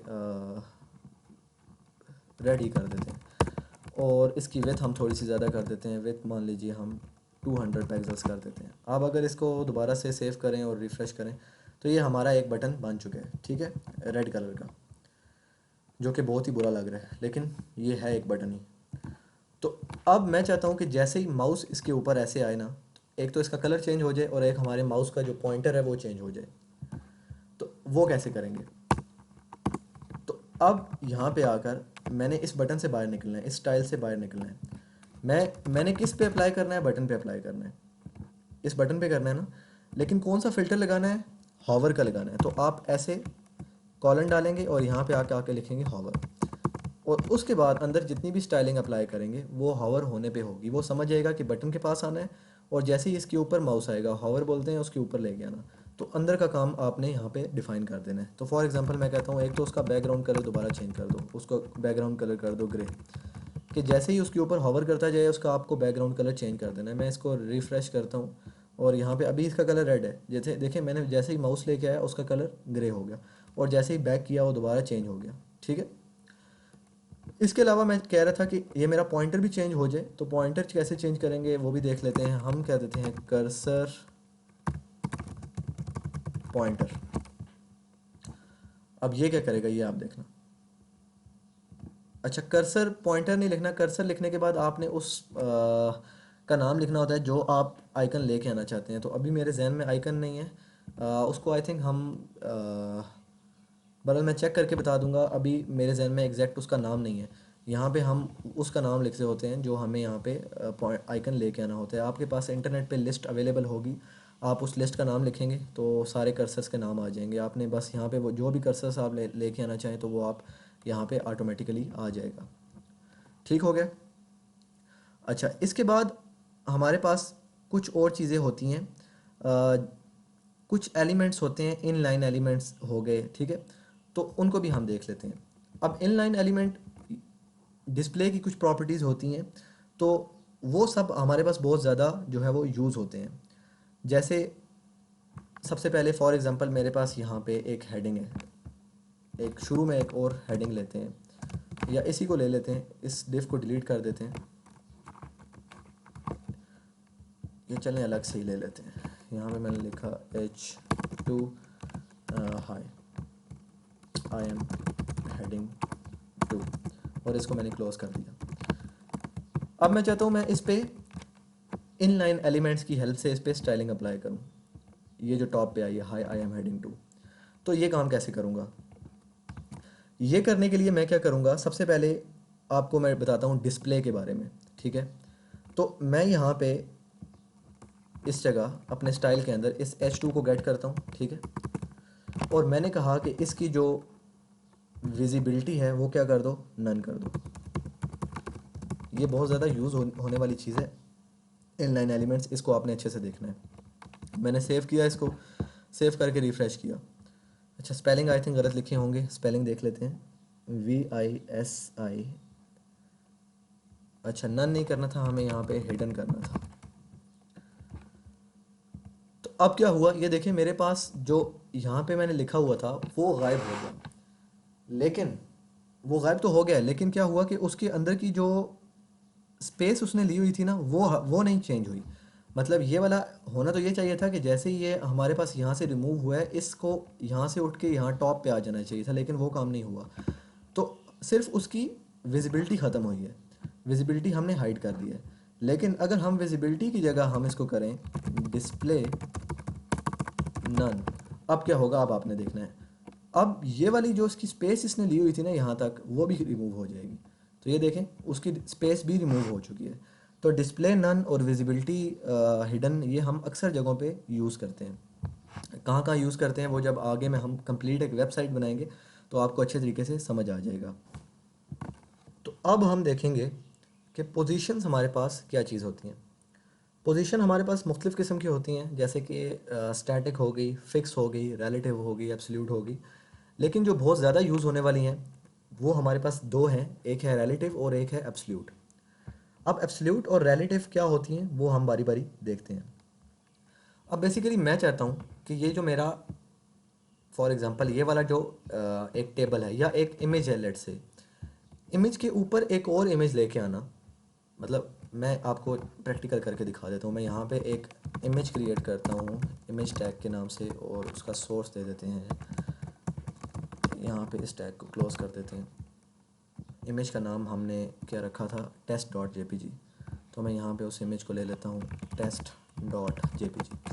मैंने सेव किया और सेव करके इसको रिफ़्रेश किया तो ये इमेज मेरे पास यहाँ पे डिस्प्ले हो गई है। ठीक है, अब अगर मैं कुछ भी कंटेंट लिखूँ, ये इमेज ये वाली इमेज है, ठीक है, इस इमेज के अंदर कुछ भी कंटेंट लिखूँ तो वो इसके नीचे ऐड होता जाएगा। ठीक है, जैसे ही मैंने हेडिंग 2 लिखी हुई है ये नीचे आई है, इसी तरह मैंने और जितना भी काम किया हुआ है पहले टॉप पे इमेज आई है उसके बाद ये चीज़ आई है। लेकिन मैं चाहता हूँ कि ये जो मेरी इमेज मैंने ली है यहाँ पे, इस इमेज ये इमेज नीचे आ जाए और इसके ऊपर कंटेंट मेरा आना शुरू हो जाए। ठीक है, तो एक तो तरीका ये था कि मैं बॉडी के अंदर ही वो इमेज दे दूँ, लेकिन एक और तरीका होता है वो हम एब्सोल्यूट और रिलेटिव की हेल्प से वो काम हम करते हैं। तो अब हम वो देख लेते हैं, ठीक है। तो मैंने क्या किया, मैं इस पूरी इमेज को एक डिव के अंदर दे देता हूँ। वो मैं क्यों दे रहा हूँ वो मैं आपको थोड़ी देर में अभी समझाता हूँ, ठीक है। और अब मैं इस डिव को एक्सेस करूँगा। इस डिव को एक क्लास भी दे देते हैं और इस डिव का नाम हम दे देते हैं क्लास इक्वल टू रिलेटिव। आप जो मर्ज़ी क्लास दे दें, मैंने सिर्फ इसलिए दिया क्योंकि मल्टीपल डिव्स हैं, तो मैं सिर्फ इसी स्पेसिफिक डिव को एक्सेस करना चाहता हूँ। तो मैं यहाँ पे आके लिखूँगा डॉट रिलेटिव, ठीक है। अब यहाँ पे आके मैं सिंपल एक छोटा सा काम करूँगा, मैं कहूँगा पोजीशन रिलेटिव। इसकी पोजीशन मैंने रिलेटिव कर दी है। अब रिलेटिव करने का मतलब ये है कि जैसे ही इसकी पोजीशन रिलेटिव करूँगा, बाकी का जितना भी कंटेंट है, फॉर एग्जांपल ये वाला H2 है या ये वाला है, जो भी आप लेना चाहें, तो आप इसको इसके ऊपर भी लेके आ सकते हैं। तो अब अगर मैं इसकी पोजीशन रिलेटिव करके सेव करूँ, अभी तो कुछ भी डिफरेंस मेरे पास नहीं आया, लेकिन अब अगर मैं चाहूँ तो ये वाला जो हेडिंग है या ये वाला जो है या जितने भी ये टेबल हो गया, जितना भी कंटेंट है, इनमें से जो भी चीज़ मैं चाहूँ मैं इसके ऊपर लेके आ सकता हूँ। वो कैसे करते हैं आप वो देखते हैं। इसकी मैंने पोजीशन दे दी रिलेटिव, ठीक है। अब जिस चीज़ को आपने ऊपर लेके आना है उसको भी आपने एक पोजीशन देनी है। फॉर एग्जांपल मैं इस जो क्लास है H2 है, आई एम हेडिंग टू, इसको लेके आना चाहता हूँ, तो मैं इसको भी एक क्लास दे देता हूँ। आप डायरेक्टली भी इसको एक्सेस कर सकते हैं, मैं क्लास सिर्फ इसलिए दे रहा हूँ ताकि कहीं और भी अगर यूज़ हुआ है तो हम रिपीट ना करें। तो मैं इसको जो है वो कह देता हूँ एब्सोल्यूट, ठीक है। अब इस क्लास को मैं एक्सेस कर लेता हूँ डॉट एब्सोल्यूट के नाम से, और इसको मैं कह देता हूँ, इसके अंदर आके मैं कह देता हूँ पोजीशन एब्सोल्यूट। अब ये क्या हुआ, पोजीशन रिलेटिव हमने उस चीज़ को देनी है जो मेन कंटेंट है, और पोजीशन एब्सोल्यूट आपने उस चीज़ को देनी है जिसको आपने दूसरे कंटेंट के टॉप पे लेके आना है। तो जैसे ही मैं इस H2 को कॉल करूँगा, जिसका नाम है डॉट एब्सोल्यूट के नाम से मैंने कॉल किया है, तो उसको मैंने कह दिया इसकी पोजीशन एब्सोल्यूट कर दो, और इसका मैं मार्जिन वगैरह सेट कर लेता हूँ। तो मैं कहता हूँ टॉप, फॉर एग्जांपल कह दें हम 90 पिक्सल्स, और इसी तरह राइट वगैरह भी आप सेट कर सकते हैं। अभी के लिए इतना काफ़ी है, और इसको सेव करके रिफ़्रेश करते हैं। तो अब देखते हैं डिफरेंस। तो ये देखें, hi I am heading two जो है वो यहाँ पे हमारे पास आ चुका है। इसको मैं मज़ीद नीचे भी लेके आ सकता हूँ। मैं यहाँ पे 140 पिक्सल्स अगर करूँ तो क्या होगा, तो ये देखें यहाँ पे नीचे आ रहा है। ये जो बैकग्राउंड वाइट कलर का नज़र आ रहा है मेरे पास, ये बेसिकली इमेज ही है, ये इमेज का बैकग्राउंड है। अगर मैं इसको थोड़ा सा और नीचे लेके आ जाऊँ तो आपको क्लियर हो जाएगा। यहाँ पे मैं इसको 180 कर देता हूँ, और यहाँ पे थोड़ा सा इसको राइट भी मैं कर देता हूँ। राइट इक्वल टू लेट से मान लीजिए यहाँ पे 40 पिक्सल्स कर देते हैं, और सेव करके रिफ़्रेश किया, तो ये देखें यहाँ पे आ गया। अब ये भी इमेज के ऊपर ही आ रहा है। इस राइट को हटा ही देते हैं। ये देखें, इस तरह हम जितना मर्ज़ी कंटेंट जो है वो इमेज के ऊपर ओवरलैप करें वो हम कर सकते हैं। तो आपने करना क्या है, बेसिकली ये जो इमेज है इसको पोजीशन दे देनी है रिलेटिव, और जिस कंटेंट को ऊपर लेके आना है आपने उसका नाम दे देना है एब्सोल्यूट। ठीक हो गया। तो इसके बाद अगली चीज़ जो हमारे पास आती है वो एक होता है फ्लोट। फ्लोट के थ्रू आप क्या कर सकते हैं, उसकी पोजीशन किसी भी एलिमेंट की वो चेंज कर सकते हैं। फॉर एग्जांपल अगर अभी के लिए हम इन दोनों को हटा देते हैं क्योंकि इसकी ज़रूरत अब हमें नहीं रही, मैंने सिर्फ आपको रिलेटिव और एब्सोल्यूट समझाना था। अब ये वाला H1 है, तो इसको मैं चाहता हूँ ये लेफ़्ट साइड पे चला जाए। तो आपने सिंपल यहाँ पे आके इस H1 को कॉल करना है, और यहाँ पे आके आप कर दें इसका फ्लोट राइट। अब क्या होगा, इसको मैंने सेव किया और रिफ़्रेश किया, तो ये देखें hi this is my first website जो लिखा हुआ था वो राइट साइड पे आ चुका है। तो इस तरह आप फ्लोट के थ्रू भी अपने एलिमेंट्स को राइट वाली साइड पे कर सकते हैं, और मार्जिन के थ्रू भी आप कर सकते हैं। तो ये डिपेंड करता है आप उसको किस तरीके से करते हैं। अच्छा, इसके बाद एक और चीज़ है, हम एक ड्रॉप डाउन मेन्यू कैसे क्रिएट करते हैं अपने CSS के थ्रू, तो वो भी देख लेते हैं। तो मैं इस सारे कंटेंट को अभी के लिए हटा देता हूँ क्योंकि ये बहुत ज़्यादा जो है वो गंद बन चुका है। मैंने इस सारे को हटा दिया, बॉडी को मैंने क्लीन कर दिया, और स्टाइल के अंदर भी मैं सब कुछ जो है वो चेंज कर देता हूँ। तो मैंने स्टाइल भी सारा एम्प्टी कर दिया। तो अब मेरा स्टाइल भी एम्प्टी हो चुका है और बॉडी भी एम्प्टी हो चुकी है। अब हम बनाते हैं एक ड्रॉप डाउन मेन्यू। ठीक है, ड्रॉप डाउन मेन्यू के लिए मैं सबसे पहले एक डिव बनाऊंगा, और उस डिव को क्लास हम कह देते हैं क्लास इक्वल टू मान लीजिए मेन्यू। ठीक है, और यहाँ पे इस div को मैं क्लोज कर देता हूँ। अब इस div के अंदर मैं क्या कहता हूँ, एक यहाँ पे मैं p टैग लेता हूँ, मैं कहता हूँ या एक बटन ले लेते हैं, चलें p ही ले लेते हैं, जो मर्ज़ी आप ले लें, और यहाँ पे कह देते हैं होवर हेयर। ठीक है, अब मैं चाहता हूँ जैसे ही यूज़र यहाँ पे क्लिक करे ना, सॉरी होवर करे, मतलब माउस जैसे ही यूज़र यहाँ पे लेके आए तो हमारे पास ऐसे आइटम, मेन्यू आइटम खुले हुए आ जाएंगे। जैसे अक्सर आपने देखा होगा ना कि आप किसी बटन पे लेके जाते हैं तो ऐसे सब मेन्यू आइटम आपके पास आ जाते हैं, आइटम 1, आइटम 2, आइटम 3। पहले हाइड होते हैं, लेकिन जैसे ही माउस ऊपर जाता है तो वो नीचे हमारे पास लिस्ट आ जाती है। तो मैं वो चीज़ क्रिएट करना चाहता हूँ। तो मैंने होवर हेयर किया, अभी मैं यहाँ पे ऐसे माउस लेके आ रहा हूँ तो हमारे पास कुछ भी यहाँ पे नहीं आ रहा। तो अब मैं क्या करूँगा, मैं यहाँ पे आके एक इसी डिव के अंदर, जो मेरा टॉप का डिव था, इसी डिव के अंदर मैं एक और डिव क्रिएट करता हूँ। मैं इसको थोड़ा सा अलाइन कर लेता हूँ। ये डिव यहाँ पे स्टार्ट हो रहा है और यहाँ पे एंड हो रहा है। अब हम इसी डिव के अंदर एक और डिव क्रिएट करेंगे। डिव स्टार्ट किया और डिव एंड कर दिया। अब मैं क्या करूँगा कि ये वाला जो मैंने डिव अभी क्रिएट किया ना, दूसरे नंबर वाला, इसको भी कोई क्लास दे देते हैं ताकि पता चले कि कौन सा डिव कहाँ पे यूज़ हो रहा है। और इसको हम कह देते हैं कंटेंट। ठीक है, क्योंकि टॉप मेन्यू ये है और कंटेंट हमारा ये होने वाला है। और इसके अंदर, इस डिव के अंदर मैं वो तमाम कंटेंट लिखूंगा जो कि जैसे ही माउस यहाँ पे आए तो हमें जो जो कंटेंट शो होना चाहिए वो हम यहाँ पे लिख देंगे। तो अभी के लिए हम यहाँ पे कह देते हैं, एक और पी टैग ले लेते हैं और हम कह देते हैं हाउ आर यू। ठीक है, अब जब मैं इसको सेव करूँ और सेव करके रिफ़्रेश करूँ तो अभी ये हाउ आर यू यहाँ पे शो हो रहा है। लेकिन मैं चाहता हूँ कि अभी ये शुरू में शो ना हो, जैसे ही माउस यहाँ पे आए तो ये हाउ आर यू तब शो हो जाए। ठीक है, या जितना भी यहाँ पे आपने कंटेंट इस कंटेंट वाले क्लास के अंदर लिखा हुआ है। ठीक है, तो ये काम हम कैसे करेंगे, तो इसके लिए मैं क्या करता हूँ, दोबारा से जो है अपनी स्टाइल के अंदर जाता हूँ। तो स्टाइल के अंदर जाके सबसे पहले तो मैं इस मेन्यू को एक्सेस करूँगा। तो मैं मेन्यू को कैसे एक्सेस करूँगा, डॉट के थ्रू करूँगा क्योंकि ये क्लास है। तो यहाँ पे आने के बाद मैं कह देता हूँ जो इसका डिस्प्ले है, बल्कि मेन्यू के बजाय हम पहले कंटेंट को एक्सेस करते हैं। वो क्यों करते हैं मैं आपको बताता हूँ। कंटेंट को एक्सेस किया मैंने और मैंने कह दिया डिस्प्ले नन।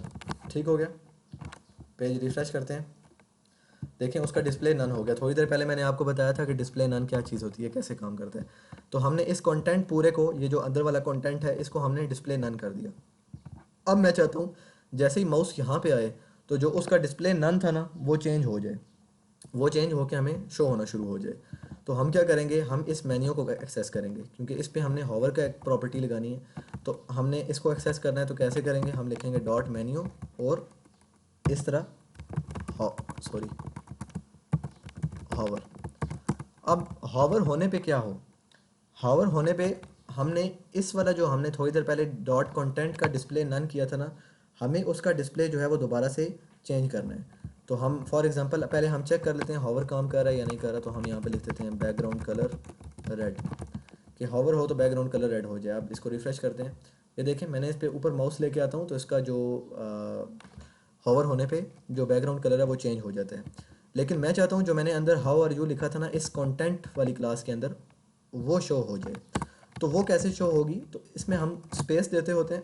स्पेस देने के बाद डॉट कंटेंट, जिस क्लास को आपने नाम देना है वो लिखते हैं क्योंकि वो उसी का चाइल्ड है ना। ये इस मेन्यू क्लास का चाइल्ड है ये वाला क्लास डिव, तो हमने इसको एक्सेस कर लिया। ठीक है, अब मैं कहता हूँ कि डिस्प्ले